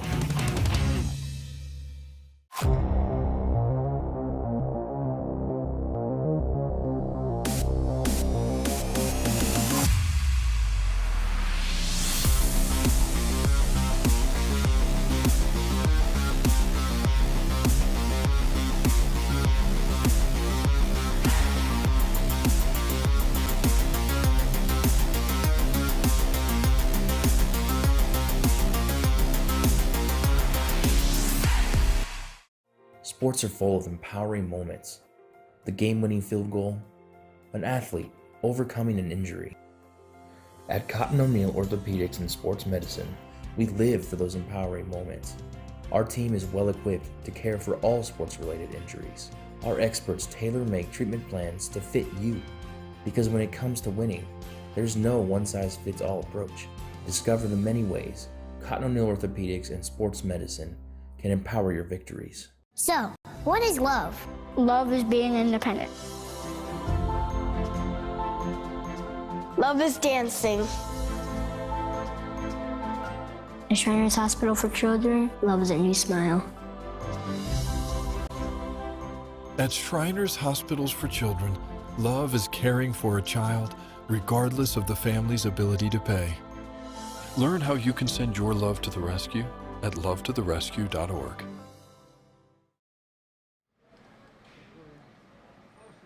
East scores his first touchdown in the fourth quarter, putting together a 51-yard drive. They got the 6, did not get the 2, and as a result, West leads East now 14-9. West about to get the football back, but East, boy, they're puffing their chests out. They're back in this ball game, feeling really good about their situation. Nice kick into the wind. Taken at the 10-yard line, be able to return 20-yard line up to 25, up to the 30, 35-yard line, short of the 35 to the 34. Comes the return man, Joe Williams III, out of Wichita North. And Steve Bueller, the head coach of the East Shrine Bowl team, gets rewarded for playing traditional football, meaning he punted on 4th and 5, drove them back, stopped them in 3 plays, forced them to punt back into the wind, and then drove down for a touchdown, just like he wanted. Very good tackle by the East squad on Williams on the return. So we'll see what West does. Remember, they went 3 and out on the last possession. First down and 10, ball at the 34-yard line. West needs to come together with a drive. They put a couple of scoring drives together, one of 83 yards, one of 80. This one will be much shorter than that if they can find a way to the end zone. This one's just swarmed under is Cade Melvin. Melvin faked the handoff, kept the option himself, and is just swarmed under by Abe Siebenmorgan out of Mar Hill. He's headed to Benedictine. Nate Dreiling, by the way, is his older cousin. Nate Dreiling, the former Hutchinson Salthawk, Pitt State Gorilla, All-American at the Division II level, and it's a good person to be related to. Second down here, 15. Cade Melvin looking for a receiver. Gets a block now, shifts directions, and alertly just throws it out of bounds. There's some real presence to Cade Melvin. I really like the way he's run the offense. Instead of trying to force something, he knew there wasn't anything there. Yeah, but great pressure by the defense. These are some of the best defensive plays we've seen. Gang tackling on the last play. See how they had the angles where he couldn't continue to roll out? When you're rolling out to the left, Mark, and you get flushed further to the left, you can still make a play. But if you get stopped and you have to turn back and go the other direction, when your momentum gets stopped as a quarterback, you can't get reloaded. You're not going to find a place to throw the ball very well unless you're Patrick Mahomes. Yes, I know he would find a way, close his eyes, flip it over his head, touchdown pass. But for a normal quarterback, you're dead at that point. So he did a good job keeping his presence and throwing it away, not taking the sack. Third down and 14 and setting up a receiver screen. This is thrown behind Williams. It was a double pass. Thrown by Brown. It's trying to be a double pass that's incomplete. It was always meant to be a double pass. Jeremiah Brown took 2 steps back, and the officials are getting an earful from the East coaches. They want some definition as to where that football's, where are they going to place this football? Did he pick it up? Well, it should be official incompletion. Yeah. Because when he threw the ball the second time, it was a lateral the first time. They wanted to throw the ball backwards, which allowed Brown to be eligible to throw the football. It didn't look right. The ball squirted away on the pass, but it was still a live ball. He went over and picked it up as if he had caught it, threw the ball downfield, and turned it into, unbelievably, an incomplete pass. Well, we've seen a lot, at least the second half, of Carter Morrow, who gets another opportunity here. He'll be standing as if they. All right, there you go. The ball, the line of scrimmage made 30, and Morrow's going to be standing back at about his 17-yard line. First time he's been able to kick with the wind, though. Yeah, we'll see what he can do with it. No pressure, trying to set up a return. It's going to take a west bounce inside the 30, out of bounds at the 27-yard line, and we're going to take a break here. West leads East 14-9, but when we come back, East has a chance to rally to take the lead. Can they do it? We're about to find out when we return to Topeka. Sports are full of empowering moments. The game-winning field goal, an athlete overcoming an injury. At Cotton O'Neill Orthopedics and Sports Medicine, we live for those empowering moments. Our team is well equipped to care for all sports-related injuries. Our experts tailor-make treatment plans to fit you, because when it comes to winning, there's no one-size-fits-all approach. Discover the many ways Cotton O'Neill Orthopedics and Sports Medicine can empower your victories. I had no idea you did that. We hear that a lot. You probably know that CDL is #1 in electrical services for your home and business. But we do so much more, like plumbing, heat and air, security cameras and alarms, generators, solar panels, even signs and banners. So now you know, CDL is one company with so many solutions for your home or business. Learn more at cdlsolution.com. My daughter was diagnosed with scoliosis. Connor's right leg was shorter than the left. Her issues were so rare. I wanted a doctor who's experienced at treating my child's exact condition. That's why we went to Shriners Hospitals for Children. These doctors develop the most advanced procedures. They do so much research. With some of the most innovative doctors in the world. And they put all their best thinking, all their love into healing my child. And they did it, regardless of our ability to pay. My daughter is who she is today because of Shriners Hospitals for Children. Get back in the game with the Kansas Shrine Bowl Alumni Association. We hope the Kansas Shrine Bowl had an impact on your life. Now help us continue to impact the lives of kids at Shriners Hospitals for Children. Get reconnected with the Kansas Shrine Bowl at kansasshrinebowl.com/alumni. This year we'll have special offers and events just for our alumni. Former coaches, players, and staff members. Go to kansasshrinebowl.com/alumni and complete the form.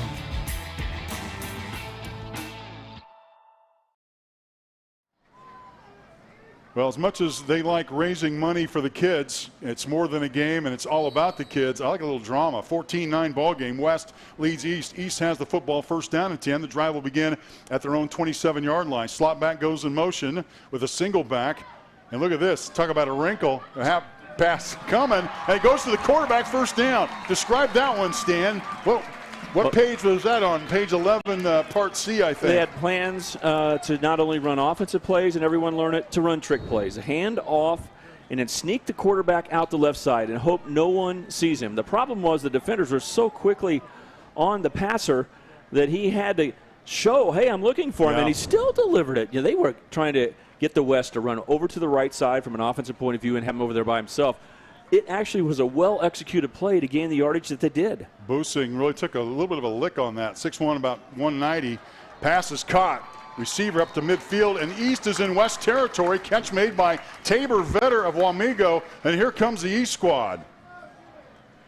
Touchdown drive in the last possession, and now maybe a little momentum. Again, set up by the defense, twice forcing the West 3 and out, waiting for the offense to get something going. And now there's just a little more pep in the step of the East as they cross midfield. First down and 10, ball at the West 47-yard line. East squad made a first down with ease, trying to keep it going. Here's Bessing. Bessing giving to the back, trying to find a block. West squad closes quickly. Among those in on the play, Nolan Strite. He's out of Clearwater, 6'2", 190. And he's an Ark Valley Chisholm Trail League Division IV first-team linebacker and steps up and makes the play. Not much room. Good defense, team defense, really. Connor just could not get the corner turned. Defenders were there. Hunter Yeager started causing some havoc, and then Bo Foster was there to help out as well. Second down and 12, ball at the midfield for the East squad, trying to capitalize on their momentum. This pass is caught. It's Vetter to the 40, makes a move inside the 35.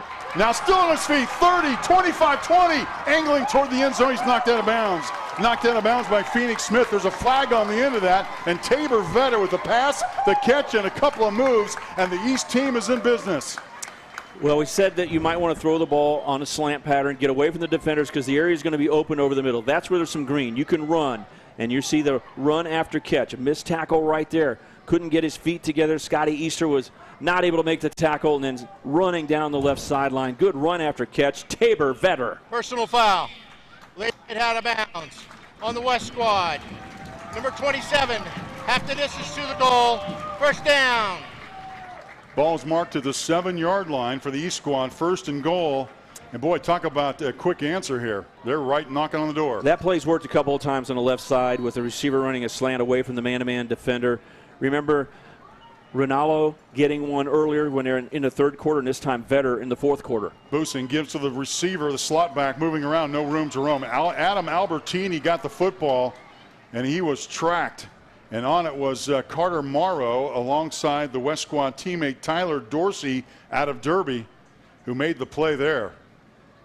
Big Tyler Dorsey, number 50, working on the inside, is a football player that has been a part of a 3-time state championship opportunity as Derby. What a big-time program Derby has put together. And he's a young man that has a chance. If someone would like to have him play for them, give him a call. It looks like he's still trying to decide which school he wants to go to. Second and goal, Bessing, and now a flag and whistles blow. It looked like, if I were to guess, some movement. And we'll see it, what it is. Full start.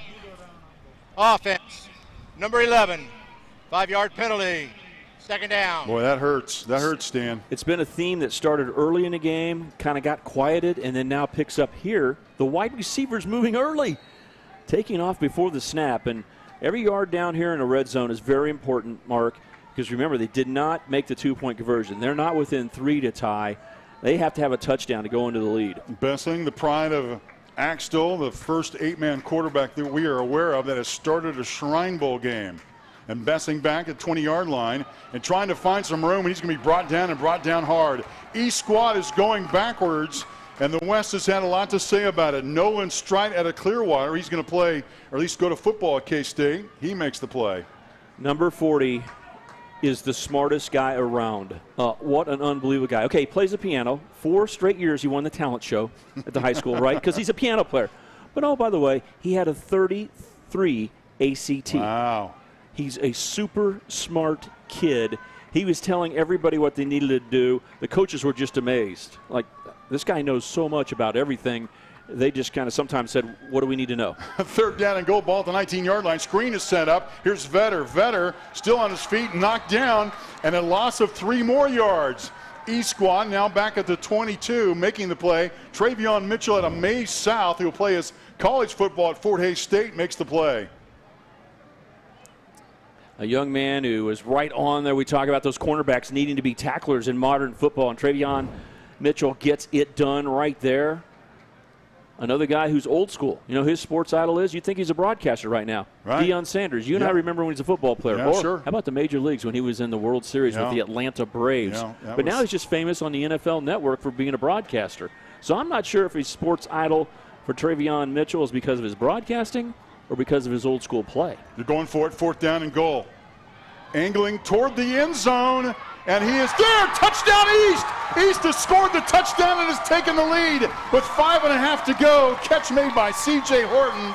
The East team tried that in the first half, and this time they make the touchdown, but hold on. C.J. Horton's not celebrating. Do you see a flag? There's a flag down there. There's a flag, okay. And there was a flag earlier on a jump ball type of play we saw, and it went against the defense. It's going to go on the East squad. Horton is holding his helmet. This is a smart play. Line the big guy up on 4th down, as far back as they are. Why not put it up one-on-one and see what he can do? Offense. Oh, number boy. 89. Oh, boy. 15-yard penalty. Oh, 4th down. man. They're calling his right arm, and we saw that in the Super Bowl. If this would have been 2 years ago, it would have never been called offensive pass interference. No, that is a new modern phenomenon. Yeah. Remember in the Super Bowl when the 49ers tight end was downfield right before the half? Yeah, I remember. And they put a straight arm out against the Chiefs and got called for offensive pass interference. It's a call that's being looked at, and that trickles down. You watch it in the NFL, and suddenly it becomes closer to college football than high school. So the East gets a touchdown pass taken off by offensive pass interference. Ball back to the 35-yard line. Bessie's going to try it again. He's got a receiver. He's open. Pass is caught, and Vetter dropped it. Vetter had it for a moment. He was on a straight shot to the end zone. Pass was just a little bit off target instead. 4th down pass is incomplete, and the West squad is going to grab it with 5:21 to go. They snuck him down the hash, and he's wide open. But Husing thought he was so wide open, he took something off of it. He goes, I don't want to miss this guy. But when he threw the ball up into the wind, what would he talk about? Balls thrown up in the wind will just get stopped and float. And it floated enough that even if he would have caught it, the West recovered. Wow. They would have been there to make the tackle. But if the ball would have been laid out, if he would have just not thought about how open he was and just fired it, he probably would have hit him in stride, and they would have scored down the left hash. So what a wild sequence of plays without the East scoring. Boy, so the West takes the football. 1st down and 10 at the 35, trying to protect a 5-point lead. 5:21 to go. And Harmison is the quarterback out of Riley County. Going to keep it on the ground here. The back is Hayden Brown out of Hayes. And that's been an interesting combination. Garrett Harmison, the quarterback, and Hayden Brown were really responsible for that early drive from the West team that resulted in a score here now with the really the task of keeping it on the ground and keeping the clock moving. Yeah, this is where you get close to that 4-minute offense. And the code word for 4-minute offense is run the clock out. Keep making first downs. Run the football when the defense knows you're likely to run the football or throw only very safe passes like that. Pass is made to the slot receiver. Catch made. 1st down is made. Up to the 40, up to the 44-yard line. Well executed play by the West team. Although he's knocked out of bounds, Riley Petz out of Cheney makes the catch.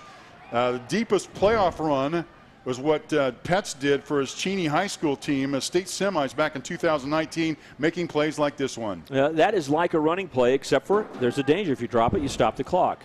Incomplete passes stop the clock. But the way you execute nowadays, you talked about 7-on-7, how it's improved players' ability to play there. Just throw the ball down the line and let the receiver run. Gives to the back. This is Hayden Brown out of Hayes. That reminds me of something you mentioned about turf on the field. There's just better quality footing. But a big thing that happens is that when these players practice in the summer, they can practice on the main field, in the main stadium, and they can tell exactly if they were supposed to run a 12-yard out, the markings are on the field. Right. If you have a grass field, even if they let you practice on it, they don't have the lines out there. Right. It's off season. So when you're trying to work out, you're going like, did I go 12 yards or 10, 13?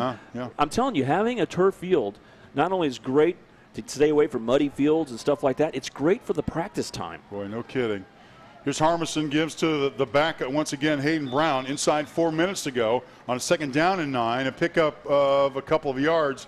It moves it in further into East territory. The 42 timeout's going to be called. East has a couple of timeouts. Might as well use one here. 3rd down play will be coming up. It'll be about 3rd down and 7. So, you know, these teams every year, they get to know one another, and this is really a great test of friendship. But when it comes down to it, they want to win the ball game. They want to say that they played in a Shrine Bowl game and they were the victors. And although they really express the goodwill that they do and the charity that they play for, there's something to be said for the competitiveness of the football game. The good news is there are no losers, because if you do lose the game, you remember the friendships you've made forever with a group of people that you didn't think you were going to meet. Then you get the honor of having a chance to play in an all-star game like this, and then you learn the purpose of the Shriner kids and what you've helped for them to do, okay? And you get to represent your community on TV and your league. All those things are positive, so there are no losers. But there's definitely an extra bonus for the winners. There's a little extra connectivity when you walk out of the locker room and you say, let's stay in contact. Let's all have each other in a text group for the rest of our lives. It is even better when you win. We got he's trying to reset it for 3 more seconds. But it's, okay, there you go, 3:43. He was trying to get the word out. I just think he wanted to be on the radio I think so. Or television. I think broadcast. Whatever he wanted to do, he got it in. Hey, even though you're watching at home, you can still help the kids at Shriners Hospitals for Children. Go to www.kansasshrinebowl.com/donate and help us make 2020 a great year. Please Meanwhile, Visit Topeka is proud to be the host partner of the Kansas Shrine Bowl. See all great things to see and do in the capital city. Visit topeka.com. Here's the handoff. Trying to get to the 40-yard line. He's going to be stopped. Stopped there by Thomas Cook of Blue Valley West. He just made a huge play for the East squad as a 4th down is coming. It was on the ground, so the clock is moving. Thomas Cook going to Pitt State, and it's important to stop him for no gain, because then it really takes away the temptation for the West team to go for 4th down. You don't want to have to play against 4th down and then still get a 1st down. They've got to be thinking punt right now, which will give the East an opportunity with the football. Well, and you got a punter like Morrow. He's really proven himself so far. He could really put the East deep if he can get one off. Yeah, he has the capability. The first punt with the wind earlier did not really take into the wind, didn't hit it the way he wanted. Here's Morrow. High snap. He loses the football, picks it up and punts it away. And still gets it down to the 20-yard line. What an alert play by Morrow. What a bounce. It came back to him. That could have been disaster. Yep, it's not so bad right now. It really doesn't matter. But, boy, the drama of it going over his head, really not a lot of East rush there. And then when the ball went away from him, instead of going further back, it just came right back to him. He turned and punted the football. But I want to go back to what you said about donate. We have fans in the stands, and we got a good crowd, but it's still a limited crowd. We don't have the revenue from ticket sales that we would normally have, just because there's a limitation of how many people can come. So getting donations, going to shrinebowl.com and those places, just what you mentioned, it is really important. If you love seeing this football game and you want to help the cause, they've done an amazing job of actually playing football again for the 47th straight year. Please give them a call. East needs 80 yards. 1st down and 10, 3 minutes to do. Here's Turkelson, pass is caught. Gets to the 27-yard line. We'll see the East squad get hurriedly to the line of scrimmage. Catch was made by Rinaldo. And Rinaldo gets about a 7-yard gain, 2nd down and 3. We'll get rid of the ball, throw that quick slant. That's the pass that's been open, right? Yep. That's the area you can get the ball into against the West. I keep thinking of the play that almost broke loose last time. Might run that same little little one wrinkle. down the seam. But a different quarterback, and it's Torkelson. Here's the back, 30-yard line. It's going to be a 1st down. They kept it on the ground, got a 1st down. Clock inside, 2.5 minutes to go. West leads East 14-9. East has the football, needs a score to take the lead. Drama is on. This is the way you want the Shrine Bowl to progress, and we could see a thrilling finish here. Ball at the 31, 1st down and 10, inside 2.5 to go. Mike Paramore, 20 years at Perry LeCompton, a 3A school, is the offensive coordinator here. Torkelson down to the receiver. Oh, incomplete. C.J. Horton again. Horton had it in his hands out of Fort Scott. Just could not grab it and put it in. Remember, he got the penalty earlier. And, boy, he has been a frequent target. And that was there. Previously, there were jump balls. This time, it's just flying down the field and delivering the ball on the outside shoulder right where you want it to, over the defender, Travion Mitchell. Mitchell did nothing wrong on the play. That ball was just thrown perfectly. But we did see the East run the ball. They can still run it just a little bit, because thinking that the pass rush is going for the quarterback, if they could just slip through, they have a chance to gain a lot of yardage, because I expect the West to blitz. 2nd down and 10. Here's Torkelson with a little bit of time, getting good protection, and now he's going to be brought down and sacked by the West squads. Nolan Strite out of Clearwater makes a huge play. Well, there's the blitz that we thought would come, and Nolan Strite not only smart, but he's able to stay after it and be physical. He was first blocked by Garrett Harding. Harding did a nice job of picking up the blitz, but because the quarterback hadn't released the football left, Nolan Strike continued on, and other West players got there. They brought the heat. They are trying to find a way to get the ball off and in the middle area. And that time there was a receiver running right down the middle. Connor Havland was unguarded about 5 yards downfield, but it's so hard to see right over the middle when you're a quarterback and see a running back. He's not the tallest guy. You got all these rushers in your face. And if you hold the ball against this West team, they are going to come after you and make a sack.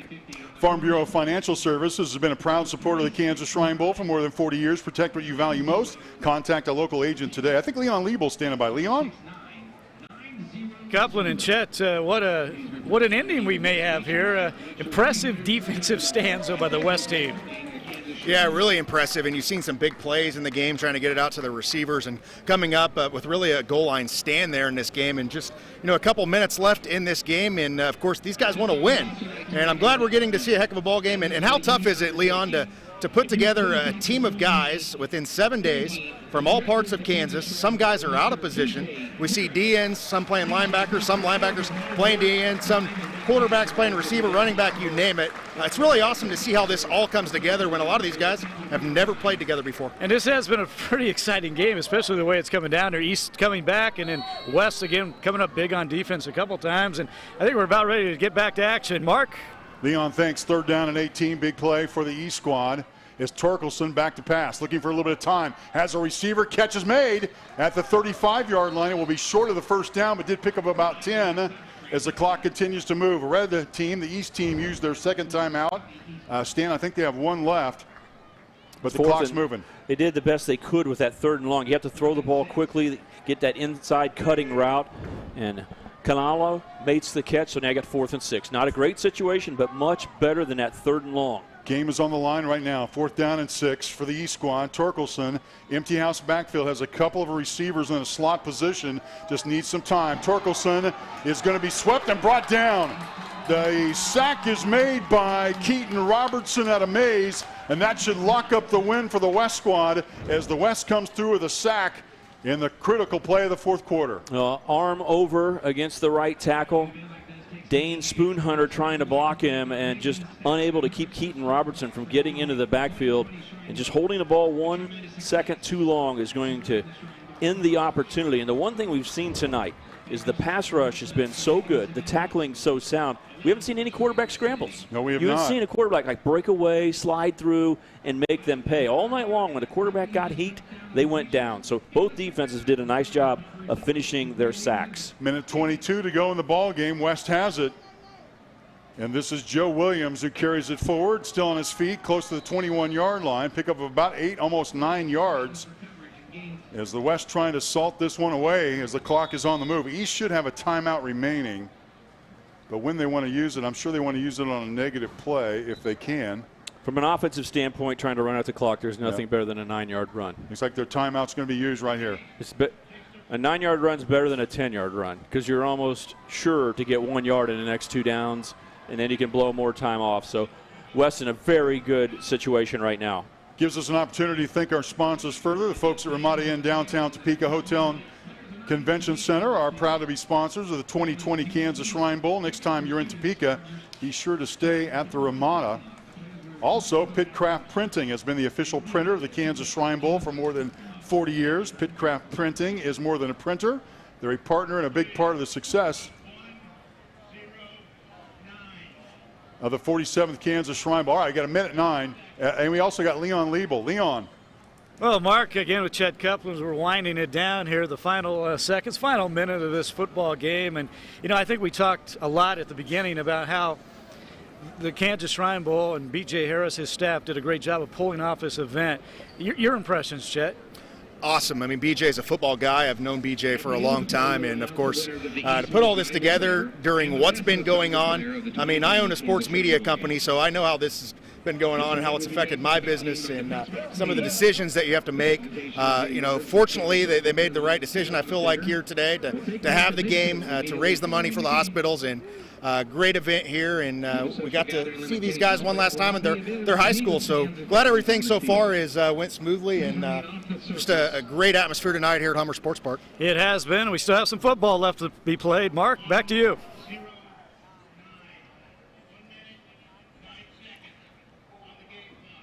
All right, they've set it at 1:09. I'm sure you heard the officials. The speaker has been interesting for him tonight, trying to get that going. But it's 1:09 left, 14-9. West leads East. It's second down and 1 for the West squad as they're trying to salt this away. East has used their final timeout in this football game. The West is putting themselves in a position where they're about to win 3 of the last 4 Shrine Bowl games. East had a little bit of a run there for a couple of years. Last time the East won was in 2018. They also won in 15 and 16, but this is going to be the West's 11th win out of the last 15 games, including 7 straight wins from 2006 to 2012. All right, so the quarterback Melvin walks to the sideline, gets another play in, and first down and 10, ball at the 18-yard line. The West squad, give them a lot of credit. They had a lot of changes that did the East squad, and this was a fun game to watch. They had a lot of well-executed plays, a lot of wrinkles. Fans loved it. They came into the game tonight, and for the first time, many of them had a temperature gauge aimed at their forehead to see what their temperature was. And what it said was, hey, let's play football. I don't care if it's 104 with a heat index, as the time starts to tick away. So the hugs all the way around. The two teams and the kids on the teams shared the Ramada Hotel downtown in Topeka, and also shared the same city with camp. So maybe this group a little closer than previous teams because of the opportunity to cross paths, and that ended up to be a really wise thing for both of them. So hugs all the way around. Final seconds tick away. And the West has defeated the East 14-9, our final score in the 47th annual Kansas Shrine Bowl. The East came back to rally, but the West scores a couple of touchdowns on long touchdown drives. When we come back to Topeka, we'll wrap it up. You're watching the 47th annual Kansas Shrine Bowl from Hummer Sports Park in Topeka. The West has won again.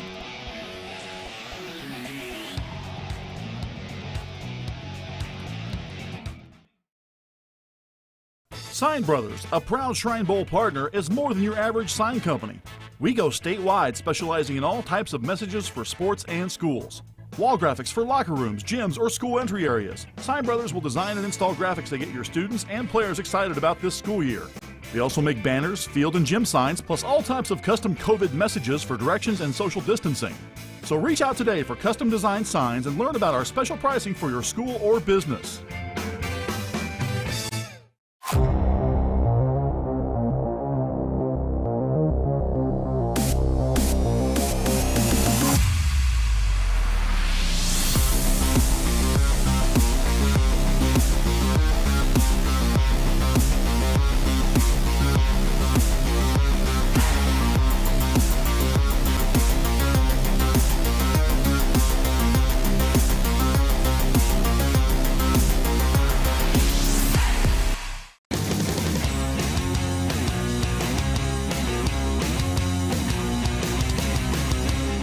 At Emporia State University, you can be yourself.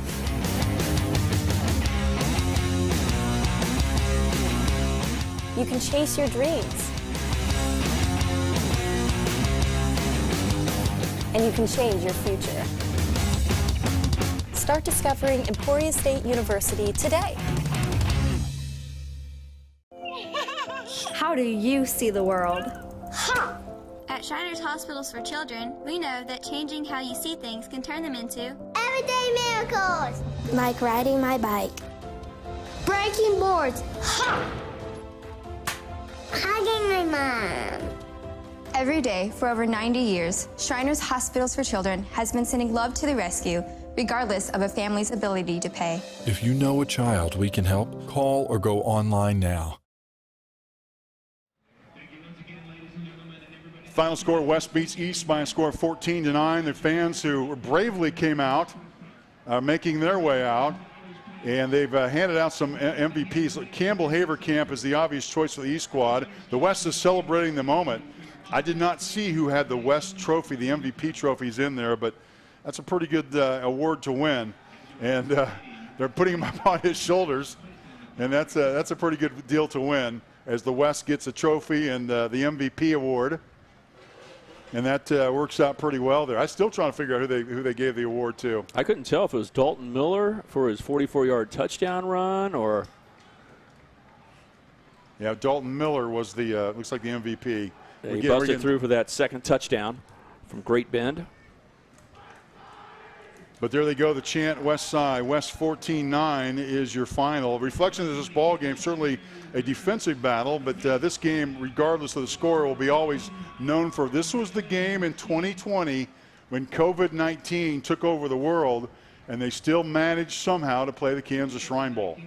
When hundreds and hundreds of people are studying the issue, can we play football? And it is the subject in sports. Can the NFL play? Can college football play?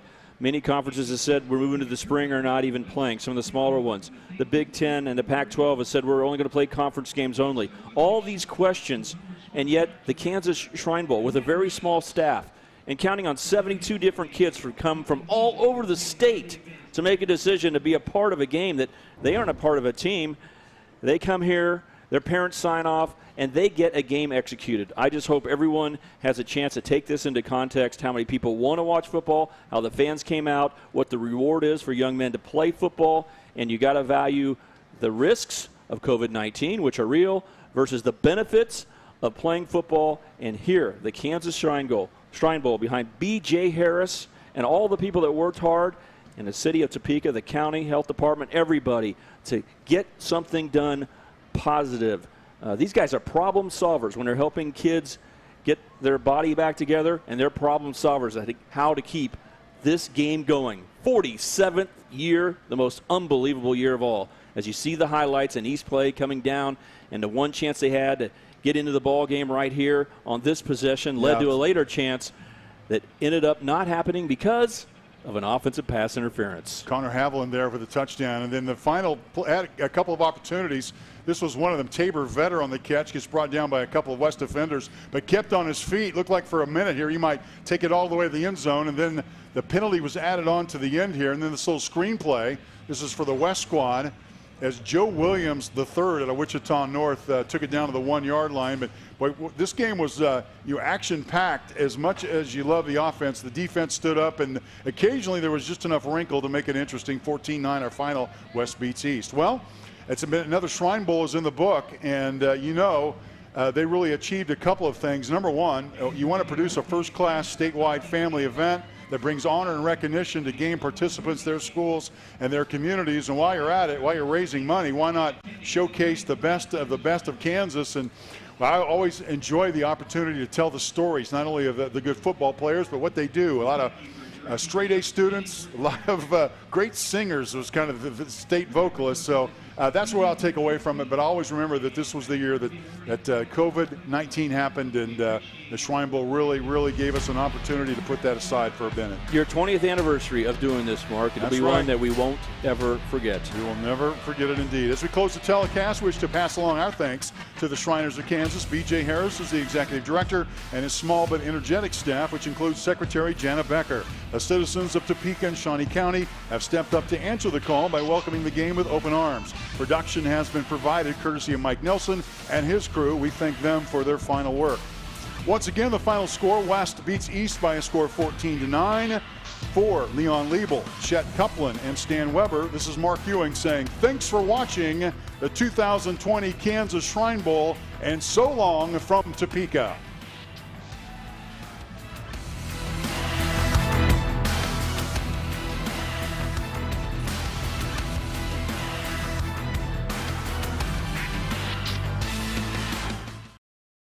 So, what is love?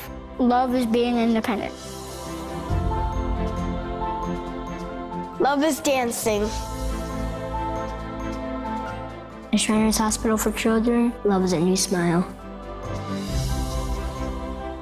At Shriners Hospitals for Children, love is caring for a child regardless of the family's ability to pay. Learn how you can send your love to the rescue at lovetotherescue.org.